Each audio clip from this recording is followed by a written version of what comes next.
Kasih sayangku terpenuh, wangi angin bermimpi. He's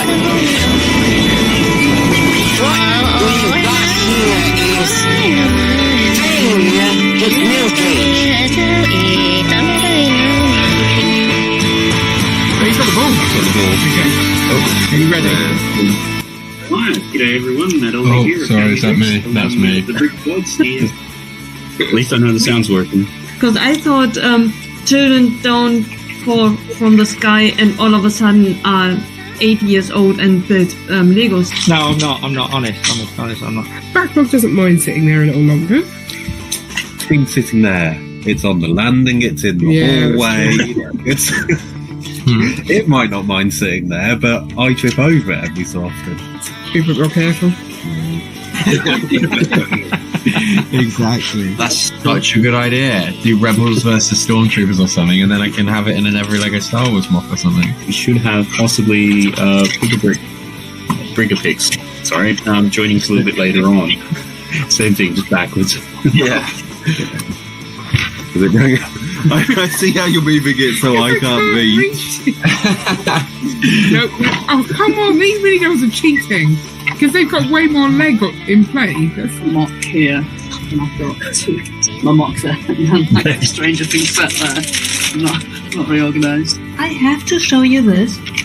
Oh, no, I have to show you this. No, I have to show you this. This is what Isn't that amazing? Because this is the first ever time I've been on the live, I didn't want to build anything too big or anything too complex, so I'm going to attempt to build that.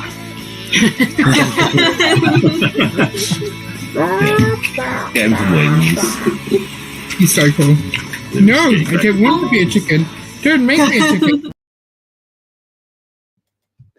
G'day everyone, and welcome along to the Thursday night stream here on the Family Bricks channel. It's May the 4th, so with that in mind, we'll be doing some Star Wars. So we'll have some people in very soon, and if Star Wars isn't your thing, then this might not be the stream for you. So anyhow, we'll just get going.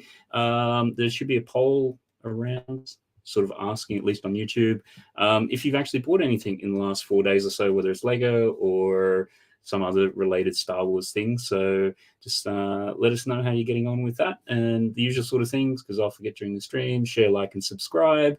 And just a shout out to the replay gang, because again, you guys always continue to impress with as many views coming after the fact than actually during, so that's great with that.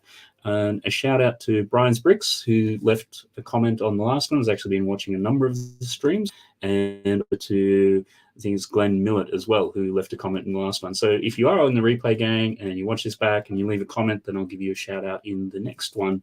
So I think that's getting everything there. So being, I think just one more thing, we'll just do the quick little sponsor, helping some of the bills here, just get that out of the way. This video is brought to you by McCatsum Holiday Homes in Margate and Broadstairs. Great for a week's holiday or a weekend escape, being just over an hour east of London, UK. Treat yourself to amazing sunsets, a Lego wall, or great food. Visit www.mccatsum.com and mention this YouTube video and we'll look after you. And so with that, just shout out to a couple of people out there in the chat already. Always great to see people along.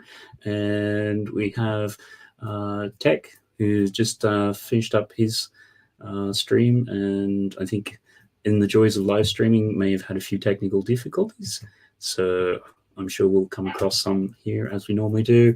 Minifig Who, hope that you're doing well. Brickbods, confused to hear my own voice and then remember it's the intro and not duplicate myself. Comfy seats today. Yeah, the Brickbods are going to be taking a night off as such. So hope that you guys are going well. And I think Ian's also made a comment there. Standing in the bedroom, so can't hear anything. Star Wars. And a shout out to Simon as well. Good to see you there. And also to Din Fanny standing in costume in line. So with that said, let's get some people in. So starting off, I think we'll bring in Trevor. Hope that you're well. How's things, Trevor? I'm very well, thank you. May the 4th be with you, Matt. May the 4th be with you as well. So I think as with everyone around, you managed to pick up some goodies? I have. I got stuck in a very long queue online. I think I was one of the lucky ones. It was stuttering a bit trying to get on lego.com, but eventually, I think about 1:45 Monday morning, I managed to place my order. So, yeah, I'm one of those die-hard ones that goes online and just places the order when they can. So, yeah, I was pleased I got my order in, and my haul arrived yesterday. So, yeah, really happy. Just in time with everything then. So, because I think you were saying you're not sure what to build, so you're almost going to put it out to the chat just to sort of see what you might look at. So, I am, because I'm not sure. I bought 3 things, and I got the gift with purchases as well. I got the brickheads, and I think there's a lot been said about these brickheads. There's a lot of people been building them. So I'm not sure I should be building this tonight, but again, we'll put it out to the chat. You decide, you tell me what you would like me to build this evening. So we've got the brickheads. We've got Star Destroyer, which I must admit is one of my personal favorites. And then lastly, we've got the Emperor's Throne Room. Throne Room. So if you want to comment down below in the chat and just let me know what you would like me to build this evening, then please do, because you'll make my mind up for me, because I just can't decide. Didn't you? Or of course, also have the sorry, Death Matt. Star. Yeah, we could build the Death Star, the gift with purchase, or it won't take me 5 minutes. We could build the polybag. So, X-Wing. So yeah, just put in the chat there what people feel like Trevor should be building. I'm thinking Death Star, because that could be something quite interesting. But we'll see what everyone else sort of thinks. We've got minifigs going Throne Room, so that's another good choice. And also have along bricks and stuff. May the Force be with you as well. And Omega Man is also along. Great to see you in. And I think with that said, we'll bring in somebody else. Sort of thing, I believe they've had the opposite problem in trying to get some things and not quite been as successful with the GWPs. But that said, when I look at it, Germany at the moment is actually having some really good sales on the new stuff. So welcome along, Nicole. How are you going this evening? I'm quite well. Only the fact that I'm really, really sad because I made a tactical error.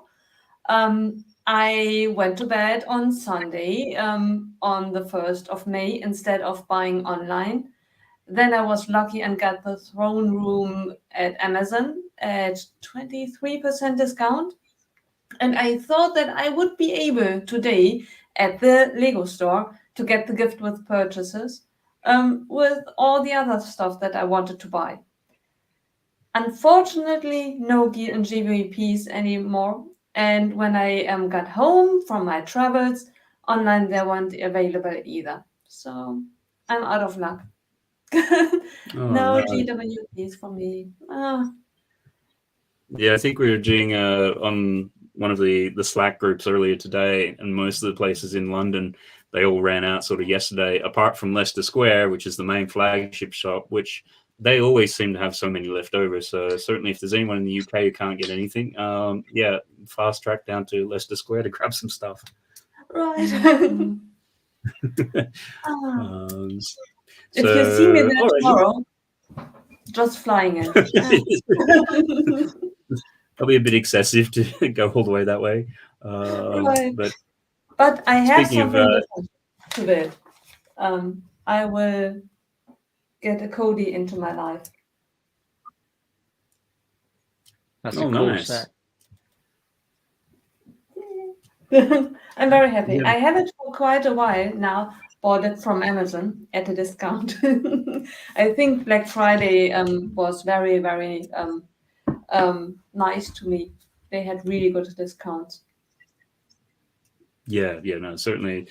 And that one, I think it's been around to a couple of Lego stores lately. It's generally sold out. So it's one of those ones which seems to be in stock sometimes and then out of stock the other times. So yeah. Good that you picked that up. So Speaking of traveling, we might just go across the Atlantic and see how things are going off on the fair shores of the USA. How are you going, Stud? Happy May 4th, everyone. Happy May 4th. I just finished building the small X-Wing. I didn't get this. I never pay attention to the smaller play sets usually. I'm more of like a diorama person, but this one, I bought it just to get the figures, the Princess Leia and the Rogue figure and Dodonna for mocks. But this thing's pretty cool for, like, if I was a little kid, I would love this little set. Like, of course, the Technic's not working now, but this is a nice little X-Wing. I was shocked with the build. I didn't put stickers on it because I'm going to tear it down, but this was pretty cool and I got it on sale for $35, so I was pretty happy with it. It's a fun little build. But I have the little X-Wing trench run set I didn't build last time. I built the Mythica set when I was on with you guys. So I have either that, Star Wars mock I'm working on, or Amazon might show up while I'm on here with my Aunt Beru. I got Aunt Beru a gift with purchase, another one, so I can open the other one that I have. I kept the Aunt Beru gift with purchase sealed. I don't want to build it, so that one might be coming during this stream. So plenty of Star Wars to build. Yeah, cool. So with the Aunt Beru one, obviously that was last year's GWP. Did you just get that with something, or you just sort of picked it up off of eBay? Or I just got it off of eBay. I got it when it first dropped too. Like, if people were selling it for like $40, I grabbed it on eBay. Now it was a little bit more. This other one I ordered was like $55. So that price of that set is going up a little bit. But I wanted to keep one like mint and just open the other one. So I waited until the second one came. When it comes today, I'll build it then. That's a cool little gift with purchase, though. I like the Aunt Beru one. Seemed to be the best recently of the Star Wars gift with purchases, in my opinion. But I'm not a big GWP guy to begin with. Yeah. No, it was an interesting one because the previous couple of years you'd had those mini, not so much dioramas, but little flat ones, which everyone was then sort of hating on them and saying minifigure, and then they got the Aunt Beru, and I think a lot of people sort of passed over it because it wasn't a main name character. Yeah. And now I think, because everyone sort of did that, and sort of like trying to get hold of them now is actually a little bit more tricky. And the Uncle Owen figure is expensive too. Now it's like $100-something because that only came in. Uncle Owen came in one set, the UCS Sandcrawler. So if you want the pair, it's expensive to get Uncle Owen. Either you're going to buy the Sandcrawler UCS set, or you're going to pay like $125 for him. So to get it that way, no, it's.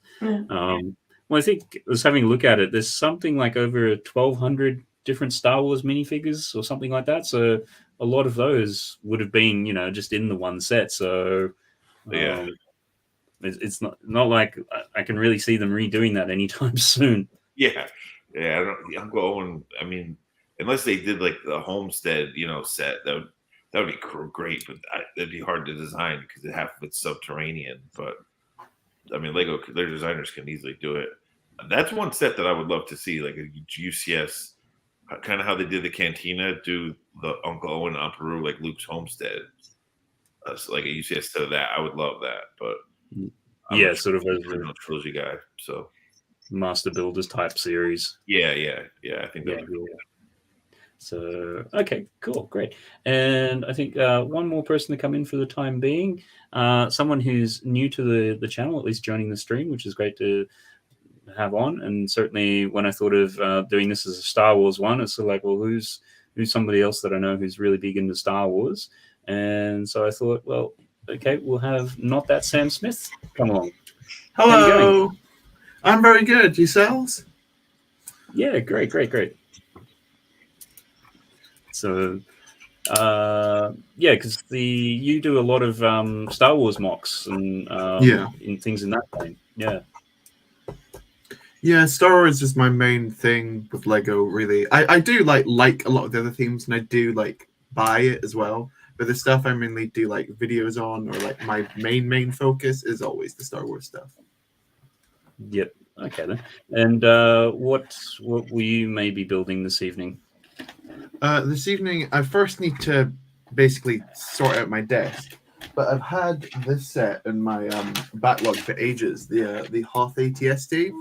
and I just still haven't got around to building it. So I thought today, well, May the 4th, so there's no better day to build Star Wars than today. No, that's a good one, because I think something similar. I've got the one from the original Mando season kicking around upstairs somewhere too. So, and yeah, sounds much the same. You get them one day. That's an old one. The Mando one. That's pre-COVID, I think. The Mando one, isn't it? Either that or right on COVID. Yeah. Yeah. So it's hard to sort of know with those. But I think I was just having a look in the chat before. I don't know if you saw it there, Trevor. I think there was about 3 or 4 saying Death Star. Okay. Death Star it is.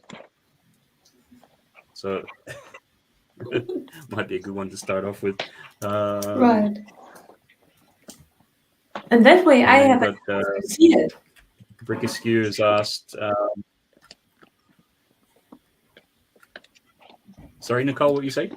It's just that way when if Trevor builds the Death Star, if I can't have it, at least he can share the build with me. Yeah, exactly. Yeah. See what it ends up being like. Yeah. Right. I didn't realize that they dropped. Simon. I didn't realize that the Brick Askew comment. I didn't realize they released Vision Season 2 today or yesterday. I need to check that out. Star Wars Visions was good. That was the yeah.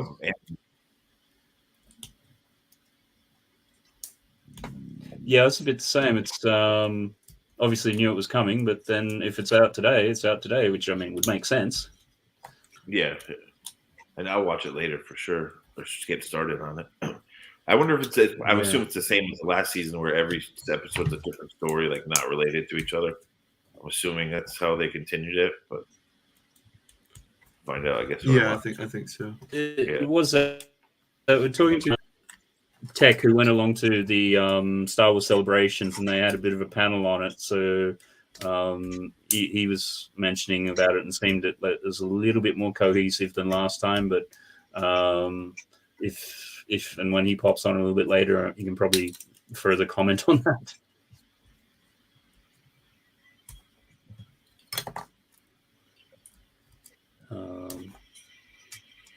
It was definitely interesting. The last one was interesting. Mm-hmm.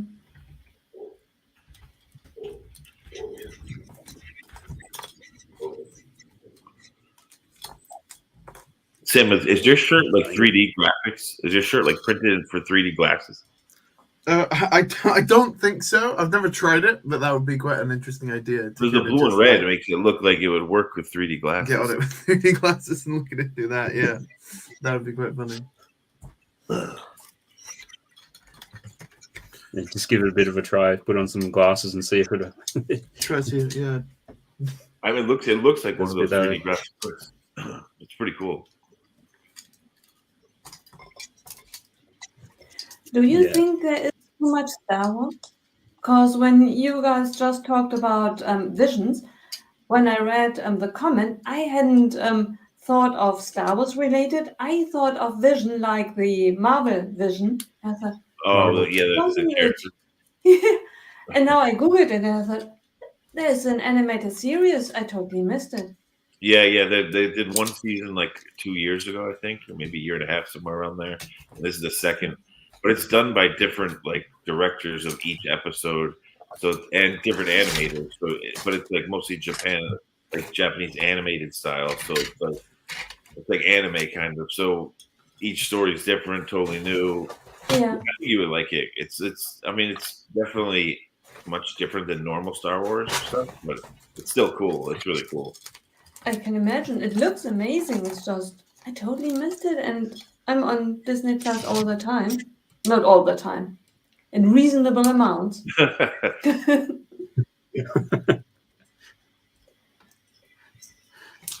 Yeah, I think when the first season came out, it was what's the best way to say it? It was a bit hit and miss. Some people liked it, some people didn't. Yeah, if you don't like anime style though, it's kind of. I could see a lot of people that don't like anime won't like it, especially because the characters were changed. Like Darth Vader was like a samurai instead, but he's like a Darth Vader samurai. Like, so, I mean, you got to like the mashup. And a lot of hardcore Star Wars fans didn't seem to like the mashup, but I thought it was interesting. Yeah, I found it was a little bit difficult to watch. It's it was very much Star Wars, but at the same time, it's I don't know. It was anime. Yeah. It was anime. No, I don't think it's anime because it's something like what Brick Askew sort of mentioned in terms of like the Animatrix, which I thought that was what they did. I think after the first Matrix came out, the same sort of idea where they had a whole bunch of cartoons to kind of fill in a bit of the gaps in the anime style, and sort of going to those anime houses and going, here's a sandbox, you can do what you want with it, sort of thing.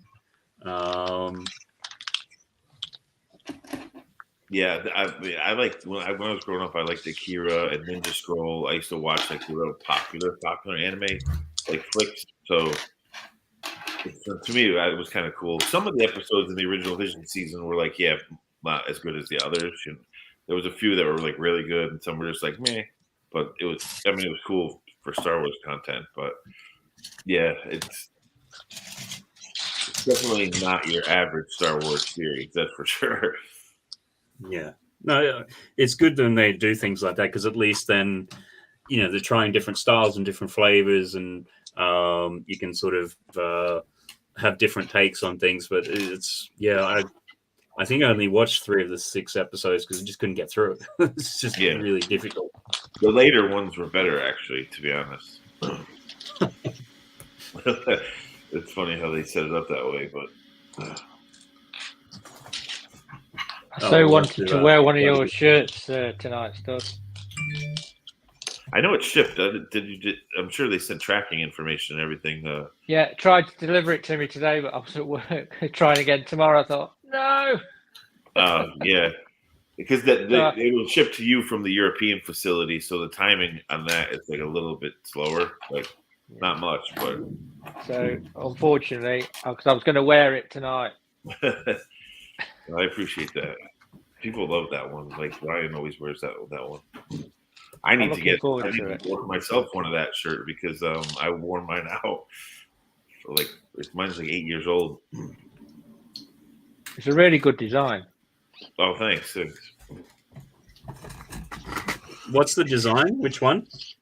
The one that it's the classic space logo, but it has the Death Star with a TIE fighter going around it instead of the little rocket. The one that Brick Hive and Ryan wear all the time. Yeah. No, I know the one. As soon as you said it, it's like, okay, yeah. Because, it was a really good mashup. Very cool.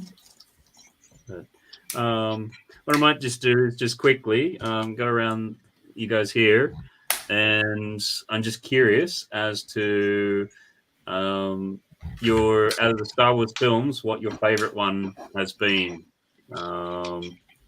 And just I'll kick it off. For me, my favorite Star Wars one has been Empire Strikes Back.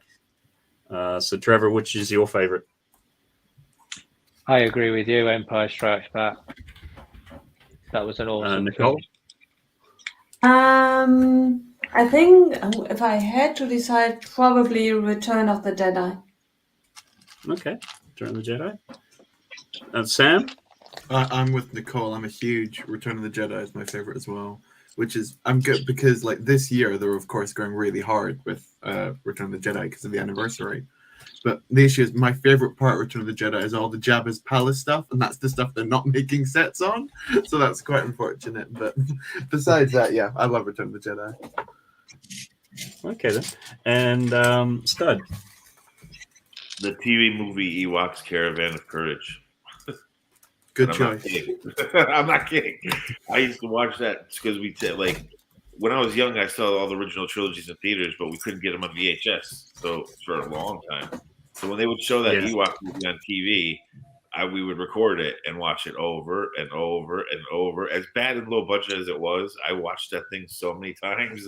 Like the Ewoks Caravan of Courage and Battle for Endor, the Ewok movies. Like I used to watch those things constantly. But out of besides the TV films, it's probably Jedi. But that's only because I was the oldest at that point to remember the theater experience.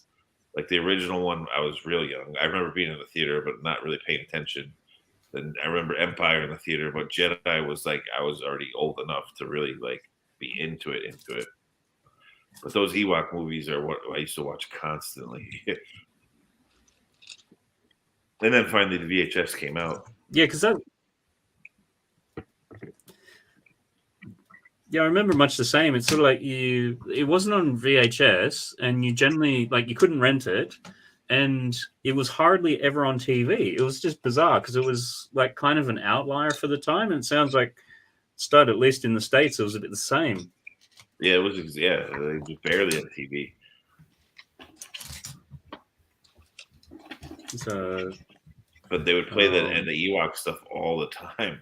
So eventually, I just recorded it and I would watch it. Yeah, when it's the only bit of content you can get ready to watch again and again. But just that it became real nostalgic for me because I used to watch it so much.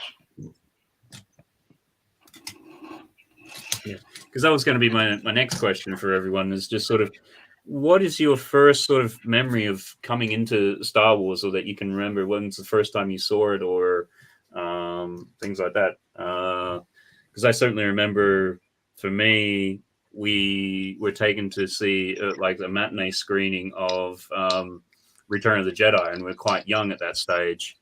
And it was one of these sorts of things where you're still like getting dressed up in your Sunday best to go to the cinema and things like that. Like it was a real sort of thing to do. As opposed to, today we just rock up with whatever. And we sort of went with our cousins, and it was one of those ones where when they got halfway through, they actually had to change the film reels.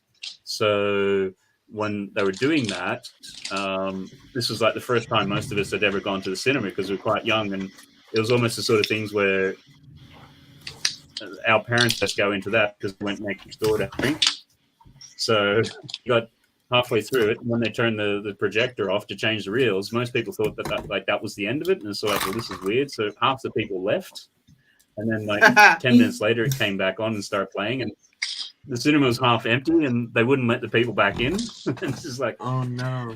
So it's kind of. Can you imagine the conversations of? That movie started really good, but the end was weird. I wasn't ready for the end. Got really rushed.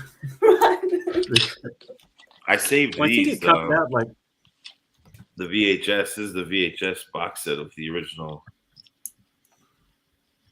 I don't know. I just saved them. It's always sat next to my TV. It's probably worth some money now. Because those were the ones which came out in the 90s, like early 90s, wasn't it? Yeah. This was like the special edition remake, but I don't know why I've always held on to this thing. Like, and I have the DVDs right there as well for the next ones.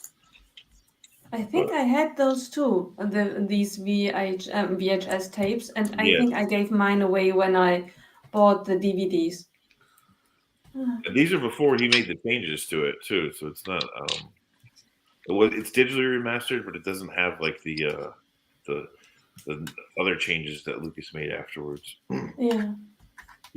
Because I think that was the way that they were promoting it at the time, and we didn't really know it. Because I think it was like the 94, 95, when they're sort of like, this is the first time it's ever been released on video for quite some time, and this will be the last time. So they're very much hyping it up as like limited edition releases and things like that. And of course, the next time they got re-released was after 97, when they had gone through and done all the additional changes and everything to it.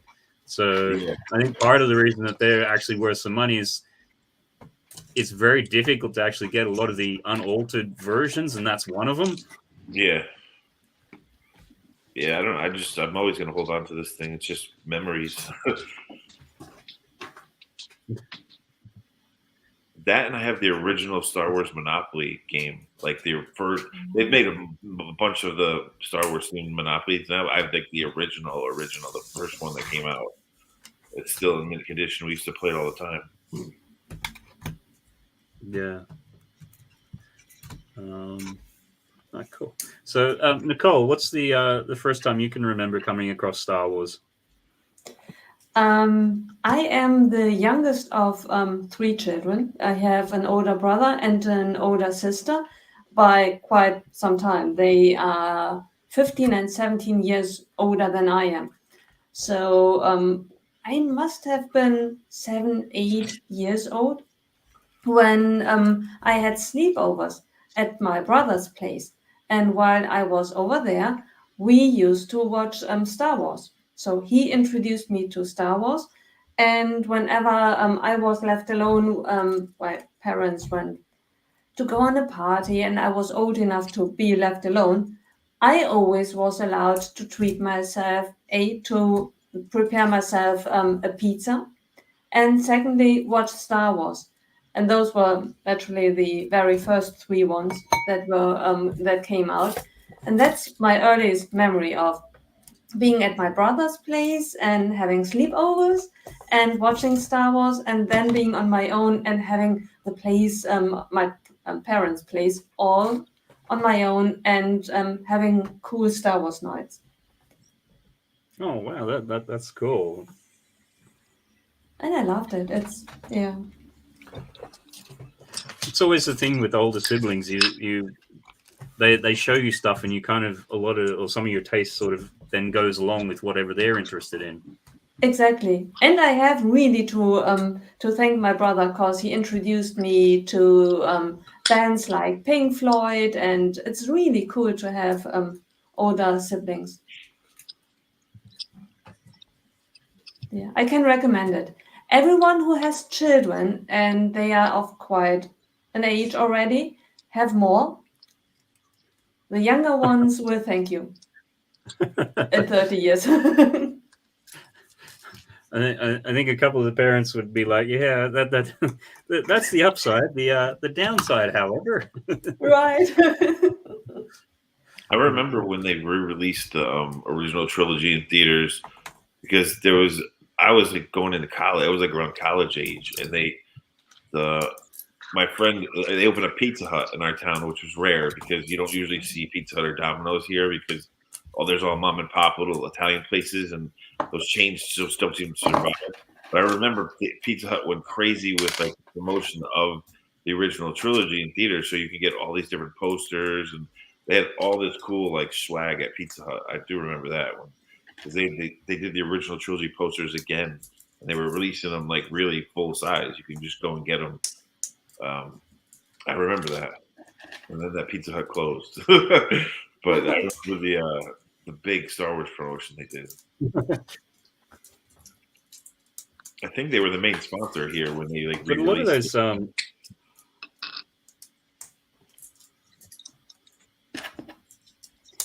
yeah, it seems like a lot of those original, or when they were doing co-promotions, like during the 90s, whether it's McDonald's or Pizza Hut or whatever, they'd actually have some like really good like products to go along with it, whether it was like really solid mugs or posters or whatever it was. Yeah, I still have the posters from Pizza Hut, I'm pretty sure, somewhere in like a tube somewhere. Wow. Rolled up. Yeah, they had like 3 different versions for each movie, so they had 9 different posters you can get there.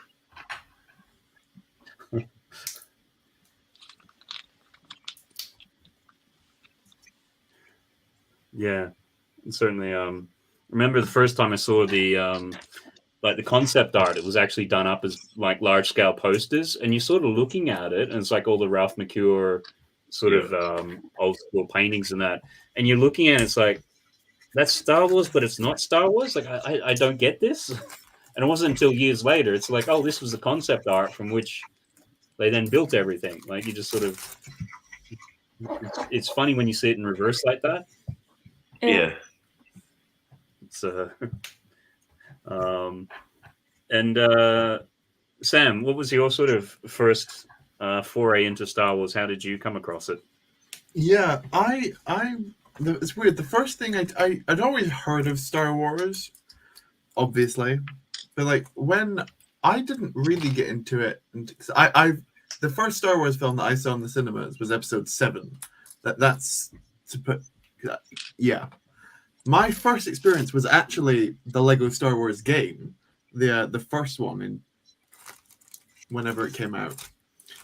So it was through playing that actually. So that's why I knew what happened in the prequels before I knew what happened in the original trilogy. So I kind of went through it backwards. Yeah. But yeah, so that's why for me, Star Wars and Lego have always been intertwined, because I've always knew about them pretty much from the same point forward, and based off that game, and through that I then got to the films, and then it just started branching out from there. So probably without Lego, I wouldn't really care that much about Star Wars, which I think is quite funny. But yeah, that's how I first got into it. Our kids have been much the same, going through, the recent flavors of the games and everything like that. And their big thing was they saw that and then started to watch the films, and they're sort of like, how come these films aren't funny? Because they're expecting the slapstick humor of it. And it's sort of like, it's like, oh wow, this is tonally very kind of dark. We'll just hold that thought for a second, and we have somebody else joining along with us, and someone who just recently hit their 1,000 subscribers for the second channel now. How are you going, Tech? Very well, thank you, and thank you for that. Yeah, finally got there. It's been a slog, but then if you don't upload, I guess you can't expect to get a fast ride to 1,000 subs. But no, all is good. Happy May 4th, everyone. Happy May 4th, and congratulations. Just, go through and catch up on a couple of the questions. Favorite Star Wars movie? Okay, favorite Star Wars movie. Instinct says to say Revenge of the Sith, but Rogue One is definitely up there. Up there as well. And then the other thing we've just been going through, and just so you can have a bit of a think, asking people how they first came across Star Wars and sort of got into it as such, and it's just interesting to hear everybody's different ways with it. So Sam, we're just sort of saying you came out through the Lego games and that. Yeah. How did you sort of take it from seeing those games and then to actually seeing the films? Was it a matter of just sort of thinking this is different, or it sort of fits in, or how did that? It's quite weird, like the way, because I was quite young at the time, and obviously it was a lot more difficult to just come across the films. I knew I had a DVD of Episode 1. DVD. A DVD, yeah. I had a VHS. Oh, I'm sorry, I'm not quite as elderly as some other people. You're not, yeah. Careful now, Sam. Careful. I know that was a dig at me, but I'm still quite young here. I used to go for a cup of tea and put it on rewind. I did have VHS tapes in my youth, but I remember the Episode 1 that was a DVD. So I had that. And that's kind of all I had for quite a long time. Mm-hmm. Until, and like again on TV, I maybe caught like the last half hour of a film, because it wasn't that easy to just jump on streaming or something. But then as I got older, I was able to actually watch them all, and then yeah, it kind of just started growing from there. Okay, all right. Cool. And Trevor, how did you sort of first encounter Star Wars as such? VHS. I always remember my dad. No, my dad. I always remember this. He saved up and he went out and bought a VHS player, and we'd had this new telly setup. I mean, nothing like what we're used to now, obviously, but it was the B's and E's to my dad. And I watched Star Wars on this VHS, and we sat round, and that's my first recollection of Star Wars, on this new VHS player that my dad had bought. Nice. like I say, you'd Do have you to go remember for a which- cup of tea, rewind it. Every time you'd have your cup of tea, your tea, and maybe some supper, it'd be ready again. Yeah, well, when I was a teenager, I worked in a video shop for a little while, which I still think was one of the best jobs I ever had. And you'd actually then have specialized VHS players because people would return the tapes, and even though they're meant to rewind them, they wouldn't. So you'd have special players which could actually rewind them super quick, so in like 30 seconds, as opposed to taking like 5 minutes or whatever it used to be. I mean, when you think now, when you look back, just saying about VHS, and now, you know, my kids are asking me, can you put a Blu-ray on? You know, when you think back and Walkmans and cassettes, it's like, geez, where have we come? You know, all that technology. It's just, it's mind-boggling. You know, it really is how far we've come with technology. I remember, speaking of technology, I had a neighbor who got the Laserdisc player. Laserdiscs, for the people that don't know what they were giant DVDs, basically. It says records. And they didn't last long. And my neighbor thought, he was like, oh, cool, well, I got a Laserdisc player. Then 3 months later, when it just fizzled away and they weren't making like movies for it, it was like, yeah, now what are you going to do with it? He probably still has it. It's worth a ton of money because it was so rare. But I remember that he had Star Wars on Laserdisc. Those didn't last very long. Yeah, it was the big challenge, because that was sort of like, I think about 93, 94 when those things were really starting to try to take off, and everybody had their VHSs, and it's like there was no real reason to move across. Whereas DVDs, they then started in the late 90s really becoming built in with computers. Yep. And it was then something crazy like, if somebody had a DVD player and a computer, it was like 1 in 10 DVDs at that stage were The Matrix, because obviously anyone who had a computer with a DVD was generally interested in that sort of thing. So, which then facilitated, you know, DVDs growing, and then Blu-ray sort of grew out of, was it PlayStation 2 or 3? Because it was obviously built into it. I think 3. Yeah, that was the for the longest time. The PlayStation 3 was the cheapest Blu-ray player you could get. Yeah, and that's how I then, because I started to amass a bit of a Blu-ray collection. My brother actually went to a Comic Con. I can't remember which one it was, but he got the front of my. They did like a Blu-ray box for the 6 Star Wars films at that point. I think it was. And he got it signed by Carrie Fisher, so that was really cool. Wow. Nice. I remember when that came out, because everyone got DVD players because of the PlayStation 3. Like, it would, that was when the Force Unleashed video game came out. Yeah, that's such a good game. That was a sick game, dude. The Force Unleashed. They even made graphic novels for that. But I remember that because that was the first game I got with PS3 was Force Unleashed. Yeah, they were great games. Yeah, really good. And then you got the bonus of the Blu-ray player built into the thing. You know, I've still got my PlayStation 1.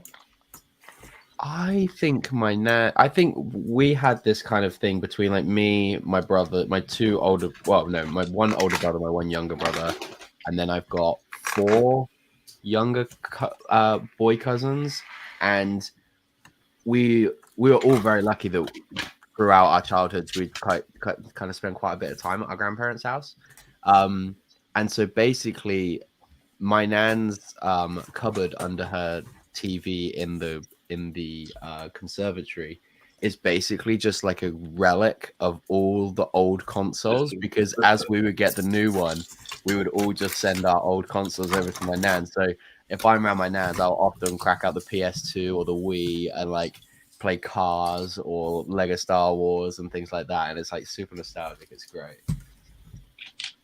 Because for the longest time, my nan's like only just recently got internet, because she's like, she can just about get through an iPad now, which is quite a breakthrough.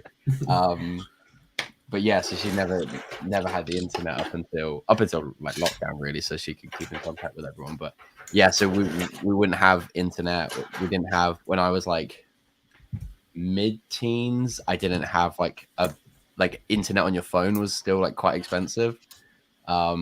And so yeah, we would go there, and we would be just playing video games and things. And no, my nan got quite good at Gran Turismo. She's just Getting them drifts in. Speaking of that, that's really how I got into Star Wars. Is my Italian nana, my little nerdy Italian grandmother, was a huge Star Trek and horror fan, like huge. And she would go to the library and get like VHS tapes of like old Star Trek TV shows and show them to me. And like she had me watch The Exorcist when I was way too young. Which was wow. It was like a huge. You look at her and she looked like the little old Italian, grandmother, but she was a huge like Star Trek nerd. And then she loved Star Wars too, so that's who took me to all the original showings was my grandmother. That's so me and my sisters didn't care about it at the time. But yeah, good old Nala. Yeah, that's because I think there was somebody did a reel or a short where today if you were to sit down and try to watch through like all the Star Wars content in terms of all the films, all the TV shows, animation, everything like that, it would take you like the better part of 2 weeks, just nonstop. Yeah. So then the question then becomes out of that: how do you introduce Star Wars to new fans? Because I've got a younger brother who grew up during the noughties, and he came at it through a combination of video games, and then at that stage, the Clone Wars stuff was starting to become popular, or release it. So even at that stage, it was sort of like, well, okay, you've got these 6 movies. In what order do you present them? Like, do you go in the actual cinema release? Do you go in chronological order, like in terms of story? It's right. There's a fan like mashup thing online called, I think they call it like the Machete order. And if you do not have a clue about Star Wars, like if you don't know that like all the spoilers in episode 5 and everything, like apparently the best way to watch it, and my brother recently, he obviously knows the stories of Star Wars, but is not massively into it. He rewatched it in this order, and it basically, you watch episode 4 and 5, then you go back and watch 1, 2, and 3, and then and then you don't have like the Vader reveal as the father like spoiled. Then you go back and it's like a flashback to like Vader's childhood and stuff, and then you carry on watching 6. Well, you obviously do Rogue One before A New Hope, and then yeah, you go and do 6, 7, 8, 9 if you so desire. But he said it actually works quite well as a running order. So I'm interested to maybe take some time and binge it and see how I get on with it. I definitely believe that when you try to hook up someone to watching Star Wars, that you need to do it very gently, because otherwise you will just not really scare them, but take the fun of it. Because usually you go to a movie and you watch it for fun. And when sometimes you talk to someone who's really in love with Star Wars, it can feel as if you do not now watch it, you have to study it. Okay, who's that character? And when is this character meet this character? Is it all of a sudden the sister of someone who is in love with someone else? And you have to watch everything in order to understand it and be able to talk. Also, otherwise, if you have an opinion, someone will tell you, yeah, but you didn't know that this is the mother of this. Yeah, the toxic Star Wars community aren't great for welcoming new people. It's funny because when like the Clone Wars, the prequels came out, like when people would say Mace, they mean Mace Windu. I thought they were talking about Mace, the star that was in Caravan of Courage, the Ewoks. This Mace is the brother. He's like the star of the film. So I'd be like, which Mace are you talking about here? Like, and then, but people didn't, that younger generation didn't even know about those Ewok movies until Disney Plus really put them on this. And they were like, what is this crap? It's like, well, that's all we had back then. So, but it's funny because people would talk about Mace like in the 90s, and I'd be like, what are you talking about, Mace? Like, I'm referring to the kid in the Ewoks movie. It is a very interesting kind of thing that I think about. Like, one day I'm going to present Star Wars, hopefully, to a child of mine, and like, where do you start? Like where do you even a 20-minute YouTube recap video? This is Star Wars. But like, and like, talk about like my experience. I don't recall when the first time I watched Star Wars was. I know my dad was a big fan of the original trilogy. I remember my brother. I don't think we would have seen Phantom Menace in the cinema. I think I would have been maybe a little bit too young to have the attention span to sit in the cinema. So I would have been like 3, I think, when Phantom Menace came out. So I definitely saw Attack of the Clones in the cinema. But I remember having the VHS of Phantom Menace, and my brother and me had the lightsabers and like all of that stuff, and we would like constantly rewatch it. And I think we must have, again, I think my brother got the 3 box set VHS of the original trilogy. I'm gonna say after Phantom Menace, only because as a child I found it really hard to watch the VHS of the originals because of the like the drastic contrast in like image quality and like that would have been your tracking. You'd have got all your tracking all wrong. Yeah. Yes, as a kid, like I never really. Only later on did I sort of actually start to get into the original trilogy a bit more and kind of appreciate what it did. But that's the other thing is like if you're watching, like me and Sam and Rosie watched back all the films like fairly recently, and if you know the spoiler of Empire Strikes Back, you're gonna anger everyone, Jack. Possibly, but it's hard to if you don't. You can watch Empire Strikes Back. If you remember the first time you watched it and you like experienced that thing, you can watch it a million times and you can get transported back to that moment where you like saw it and like your reaction to it. But if you've always known that Luke is Vader's father, it's hard to be like, it's hard to really appreciate the weight of that from its time. Like, you know, it's like a cultural, it's like such a pop culture, like iconic moment, and it's been spoofed to hell and like referenced over and over. But it is really hard to kind of, or at least I found it quite hard to be like to really connect with the emotional weight of that. And that's why I think a lot of people, it really does, like their favorite Star Wars films are the ones that they are brought up with as a kid. And I think in 5 to 10 years, there's going to be a whole wave of appreciation for the sequels again, because there'll be people there'll be the kids that have been watching Rey and Kylo and Finn and really connecting with them. So yeah, it is interesting.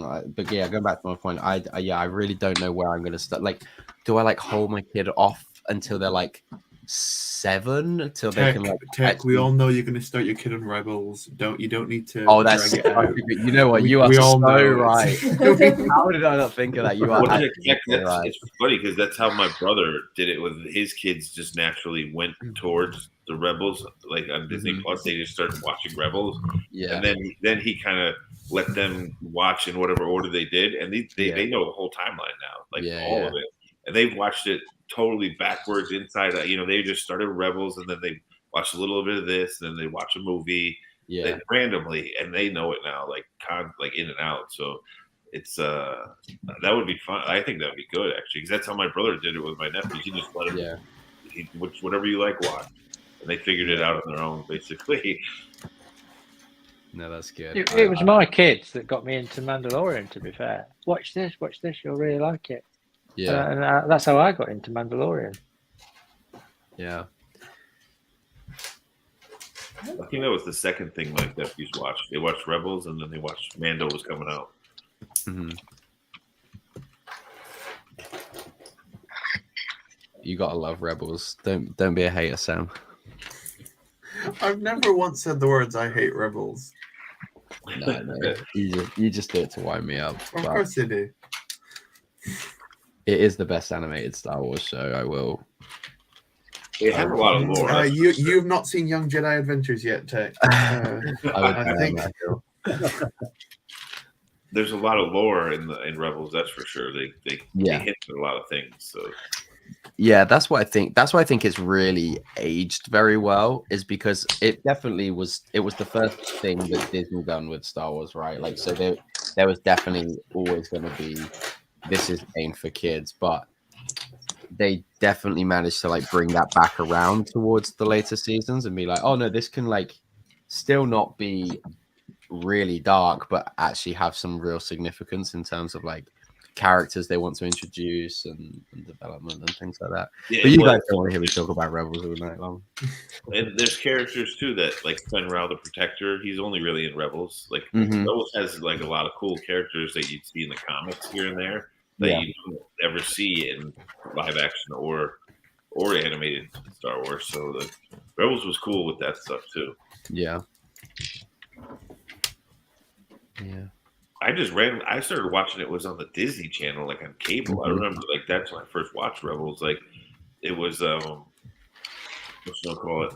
One of my nephews was watching it and I got sucked into it as a Star Wars fan. I was just like, wait a second, I thought this was a kid's show, and then I got really sucked into it. Yeah. There's a lot more lore in here than I thought. What was it, like Disney XD? Was it that? Yeah, Disney XD. Yeah. Used to watch it after school, and I used to get sucked into it with them. Yeah, good times. Yeah, because when the kids were really young, there'd be a show on Disney XD that they'd be watching, and then Star Wars Clone Wars would then come on after it, and that's sort of how I was then starting to pay a little bit more attention, because you'd get bits and pieces of random episodes out of order, but then occasionally you'd watch one of them. It's like, actually, what happens after this? Because it would be like, part of a 3-story arc or something. Yeah. Yeah, Dave Filoni had a lot of fun with that series, the Rebels series, that's for sure. Like, he did a lot of hinting at a lot of cool, bigger events that happened in Star Wars. And he really went nuts with that. He is an encyclopedia of Star Wars knowledge, and so he definitely brought that in. He flexed that for sure in the Rebels. Yeah.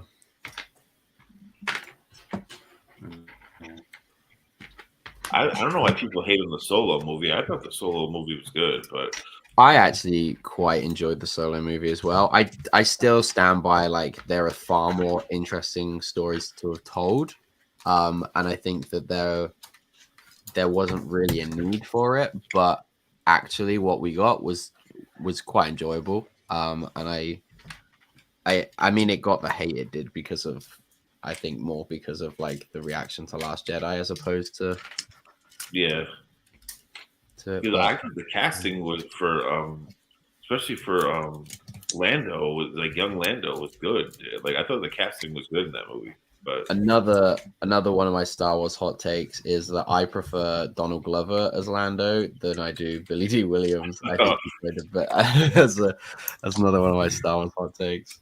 I think they were both good, but you weren't around to see him, Billy D. Williams, doing Colt 45 malt liquor commercials. It was like him as Lando selling 40 ounces. Oh, fantastic! This is way back. Yeah. He was the big Colt 45 guy, Lando Calrissian. Colt 45. Brilliant.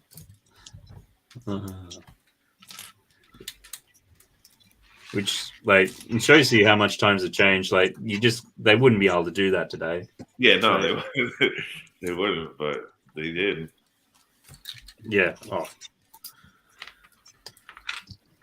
He was in a lot of TV commercials. I mean, they really, a lot of the brands really like flexibility Williams back then.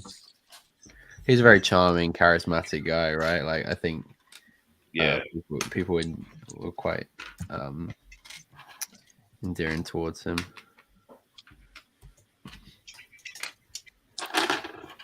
I think after they did Return of the Jedi, like, you started having some of the Dark Horse comics come out in the early 90s, but they're generally okay, yes, there was Ewoks and there was a couple of different cartoons and a special here and there. Yeah. But there was no real content to keep driving it forward. Yeah, not really at all. It wasn't really until, okay, maybe the special editions, the enhanced ones, which came out in '97, and then obviously Phantom Menace in '99, then really started moving forward. But there was that 15-year period where there's basically nothing. Yeah. Yep. That's why those Ewok movies were so nostalgic to me. I don't understand why the movie was that scarce on TV, that because my father would have recorded it for us, just like he recorded the Ewoks films for us. But it just wasn't on TV enough. Maybe he didn't catch it, or it was on and we didn't get it and tape it. But there was like a drought of Star Wars. You saw it in the theaters, and it just, you had the toys, and that was it. Like you had to imagine it yourself.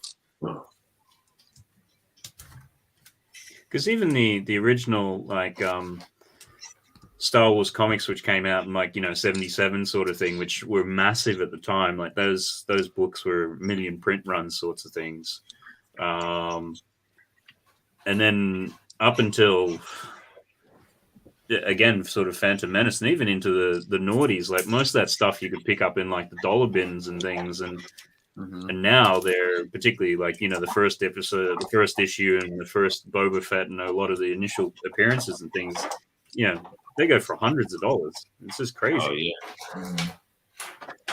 I got one of the pops of I don't buy many Funko Pops, but they did the comic book cover Funko Pops. And, actually, I'll get it. Show you. This one's pretty cool.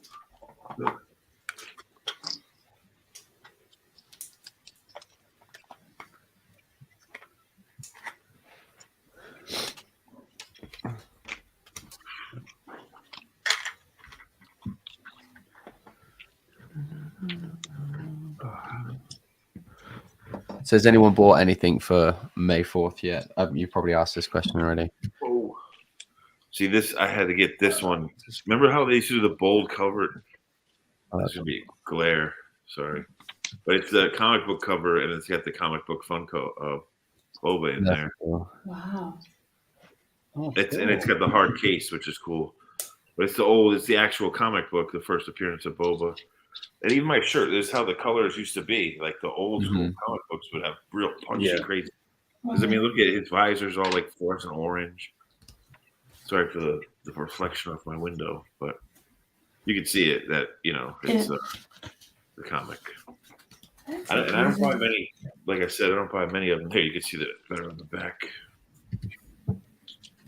Cool. But when I saw that, I was like, I have to have that. Being the Boba. Is that like issue 46 or 43 or something? It should say on here somewhere. I don't know. I think this was number 2 of the actual second Star Wars comic ever done. Or maybe it's just number 2 in the comic series that they're doing. Yeah, I think you're right. It's in the 40s. They blank out the see where the white box is gone. The cover, so they don't keep the issue.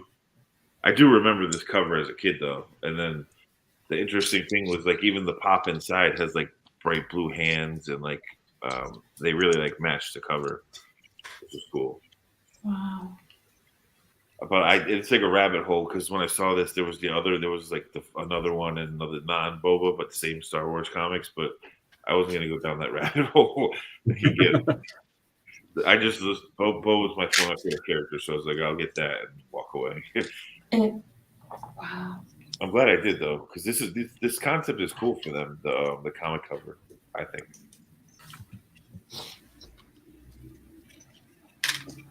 Yeah, it's certainly not like today where you can go on the internet and they have like cool backstories and everything like that. Like back in the day, then they're just scratching around for any sort of photograph of anything they could get their hands on to use as like reference for character models and things like that, because it just didn't exist. Yeah. And there was always rumors. There was rumors forever, like in the early 2000s. Oh, there's going to be a Star Wars TV show. There's going to be a Star Wars TV show. Then finally, in the streaming days now, recently we get Disney Plus and there's Star Wars TV shows. But there was for almost 2 decades straight. It was always that rumor with your friends. Did you hear that George Lucas is developing a TV show? We're gonna get live action Star Wars on TV, and it just never happened until recently. But that was always like they were always kicking it around. Never did it. Because Star Trek, when I was growing up, there was dozens of Star Trek series. So many different. As I aged, from the original Star Trek all the way up to like Generations and all, and now with the Picard series, like Star Trek's had tons of TV shows.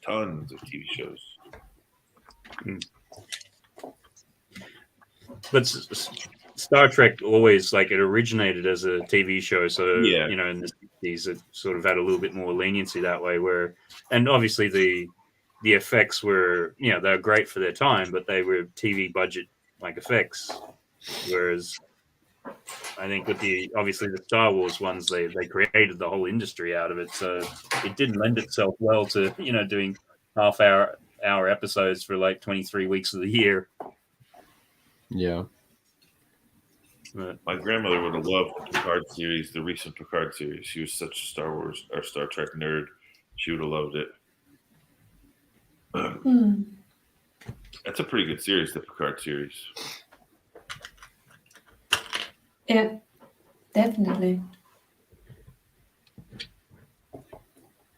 Is that on Amazon or what platform? I think it's Paramount, but I'm not sure. I'm pretty sure it's Paramount. Isn't it on Amazon? I think Paramount, after they air for a few months, then puts them on Amazon. So it might be. I think I'm watching it on Paramount, but I'm not sure.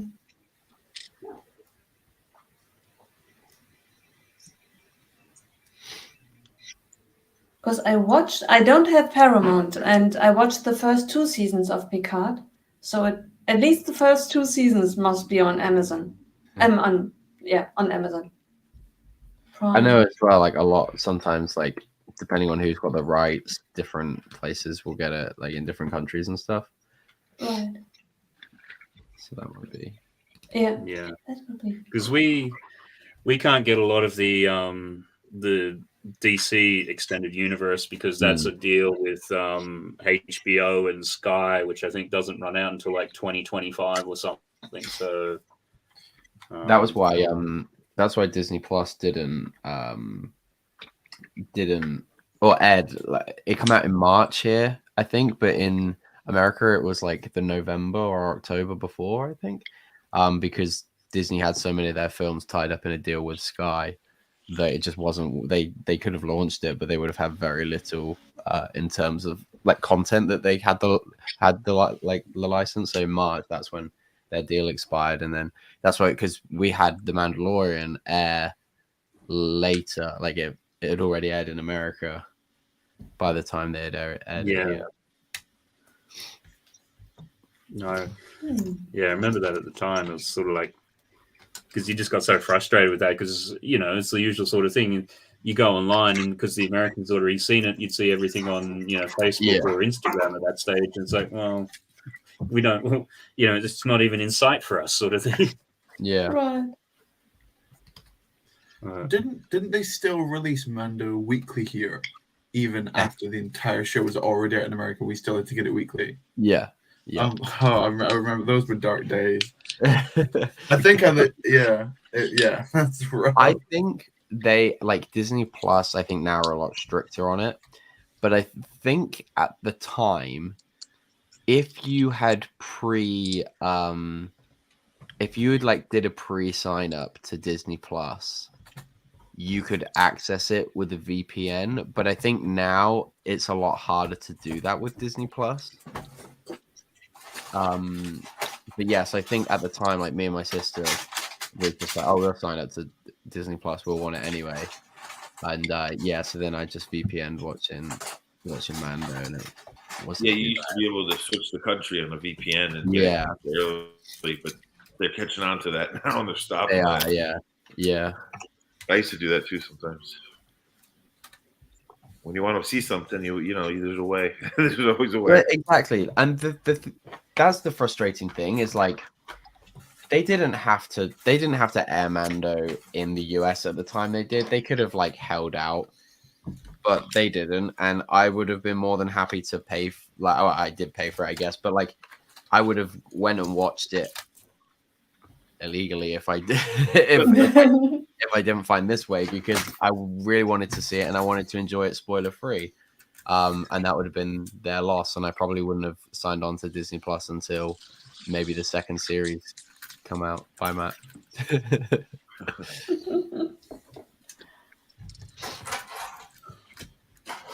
You know what was really good at recent movies was the D&D movie. The lag was pretty bad. Yeah, it does seem quite laggy on your end, Matt.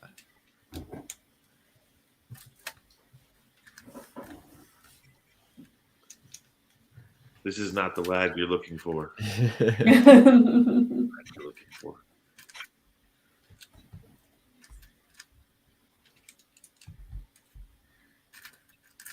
Again.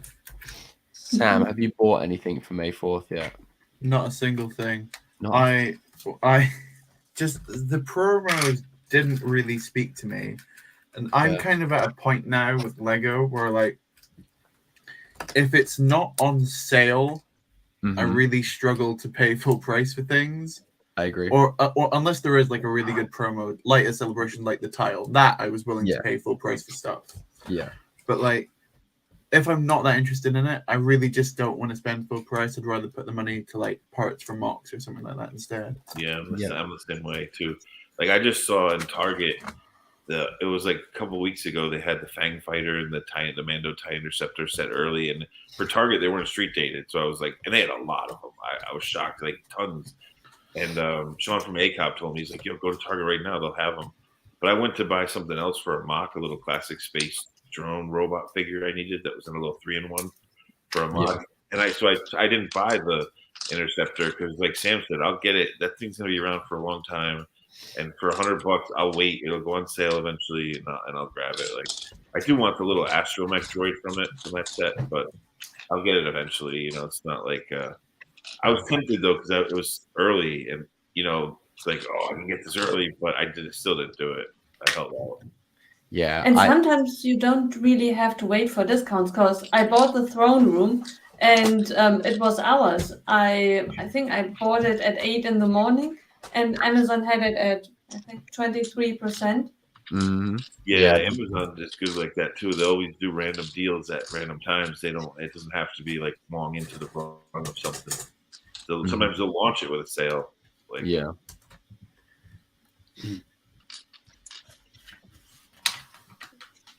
That's a nice print. Yeah, certainly. Oh, is that the brick? Is it? Yeah. Yeah, I do. So I want the brick, but I'm not really fussed by any of the sets. But then, do I want to just like? How do I justify spending like £4 or £5 on one printed brick? So I'll probably end up getting the Executor to keep, but I don't know. Well, you're there, Trevor. You've got your background in the blue and red lightsaber colors. That's cool. Yeah, I tried to just create a bit of Star Wars colours. So I thought we'd do the lightsabers. Nice. Do something a little bit quirky. I do like my LED lights, and these ones I bought for these cabinets. I installed these myself. I got them from Govey. That was it. And they are brilliant because they're so customizable. You can change like a quarter of the strip, half the strip to whatever colour, and that's what's enabled me to do those effects. So I'm really chuffed with them. So I recommend Govey LED strip lights for customization, really. Yeah, no, that's cool.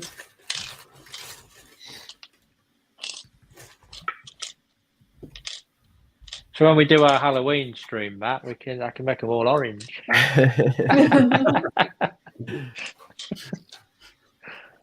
Make them all orange, and yeah. I must say though, the way I don't know if you guys built this smaller X-Wing set from last week, the way they did the front of it as you're building it, it was really wonky. It's solid now, but the steps to get it done were a pain in the butt because it was wonky. It kept coming apart the way they had it. Like you built this, you know what I'm talking about. The front of it was a pain in the butt. But this was a cool little build. Yeah. I would love this as a kid as a playset. Like, yeah, it's like a decent size. Like, it's not massively like they've definitely cut back on some of the details and stuff, but it's an affordable X-Wing. I'm thinking about picking that set up again at actually, I recolored one, but I don't actually think I ended up buying the set in the first place because so many of the colors were changed. It was just cheaper to buy all the parts. But yeah, I am thinking about getting one of those sets. I think they're like £32 somewhere. And so I'm thinking about getting one and just putting up because you never know, like if you want to have an X-Wing in the back of it, for a mock, like it's always going to be quite useful. And I think that will scale quite well with the sort of builds that I'd want to do. So yeah, the figures are great as well. The figures are really good. We haven't gotten Leia in a robe like this in a long time. It's been a while. And Dodonna, we've never gotten before. So yeah, I don't think we ever got him before. But no, it was on sale for 50 to 35. Oh, go ahead. Sorry. No, just going to ask Tech if he found any really good deals today, actually, on May the 4th. The Cody helmet on Costco had some good deals. The Commander Cody helmet went down to like £32 or £33. Wow. That's good. Yeah. So that's like approaching half price. Rex went down to about 32, I think. The TIE Bomber is at Costco for 40. I was tempted to buy that and then just sell the set for 40 without the raised Sloan figure because that's literally what I want from that set. And for 40 quid, I could be tempted to get that, but no, not any crazy ones. The Justifier, I think I've seen for like 90. The ATTE is gone down to about 89, 99. I think that's the lowest I've seen that. But no, not any super crazy ones. There were some nice reductions on Argos.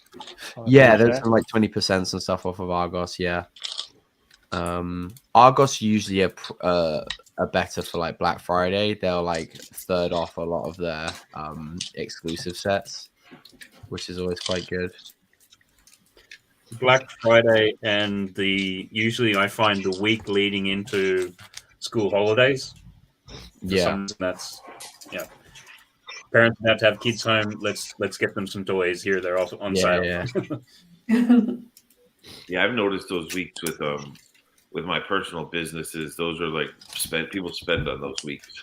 People really spend like right before school starts, and then but now all the businesses are extending Black Friday like weeks and weeks in advance, and they're going to water it down eventually. Like in marketing, you're just going to burst the bubble when you keep doing that. But you noticed this year they started like 2 weeks early. People were having Black Friday sales, like so. Oh God, yeah. It's like they keep doing that. It ruins the whole point of it. But yeah, that's just being a marketing nerd. But Matt's right; those people spend like crazy right before school starts for some reason, and not just on like kids stuff. Like I sell football clothing that goes nuts. I mean that's the time of year for it though too, because football's starting up. But and for some reason, everyone comes back from vacation and then spends more money. I don't know why, but everyone just gets off summer vacation and spends money.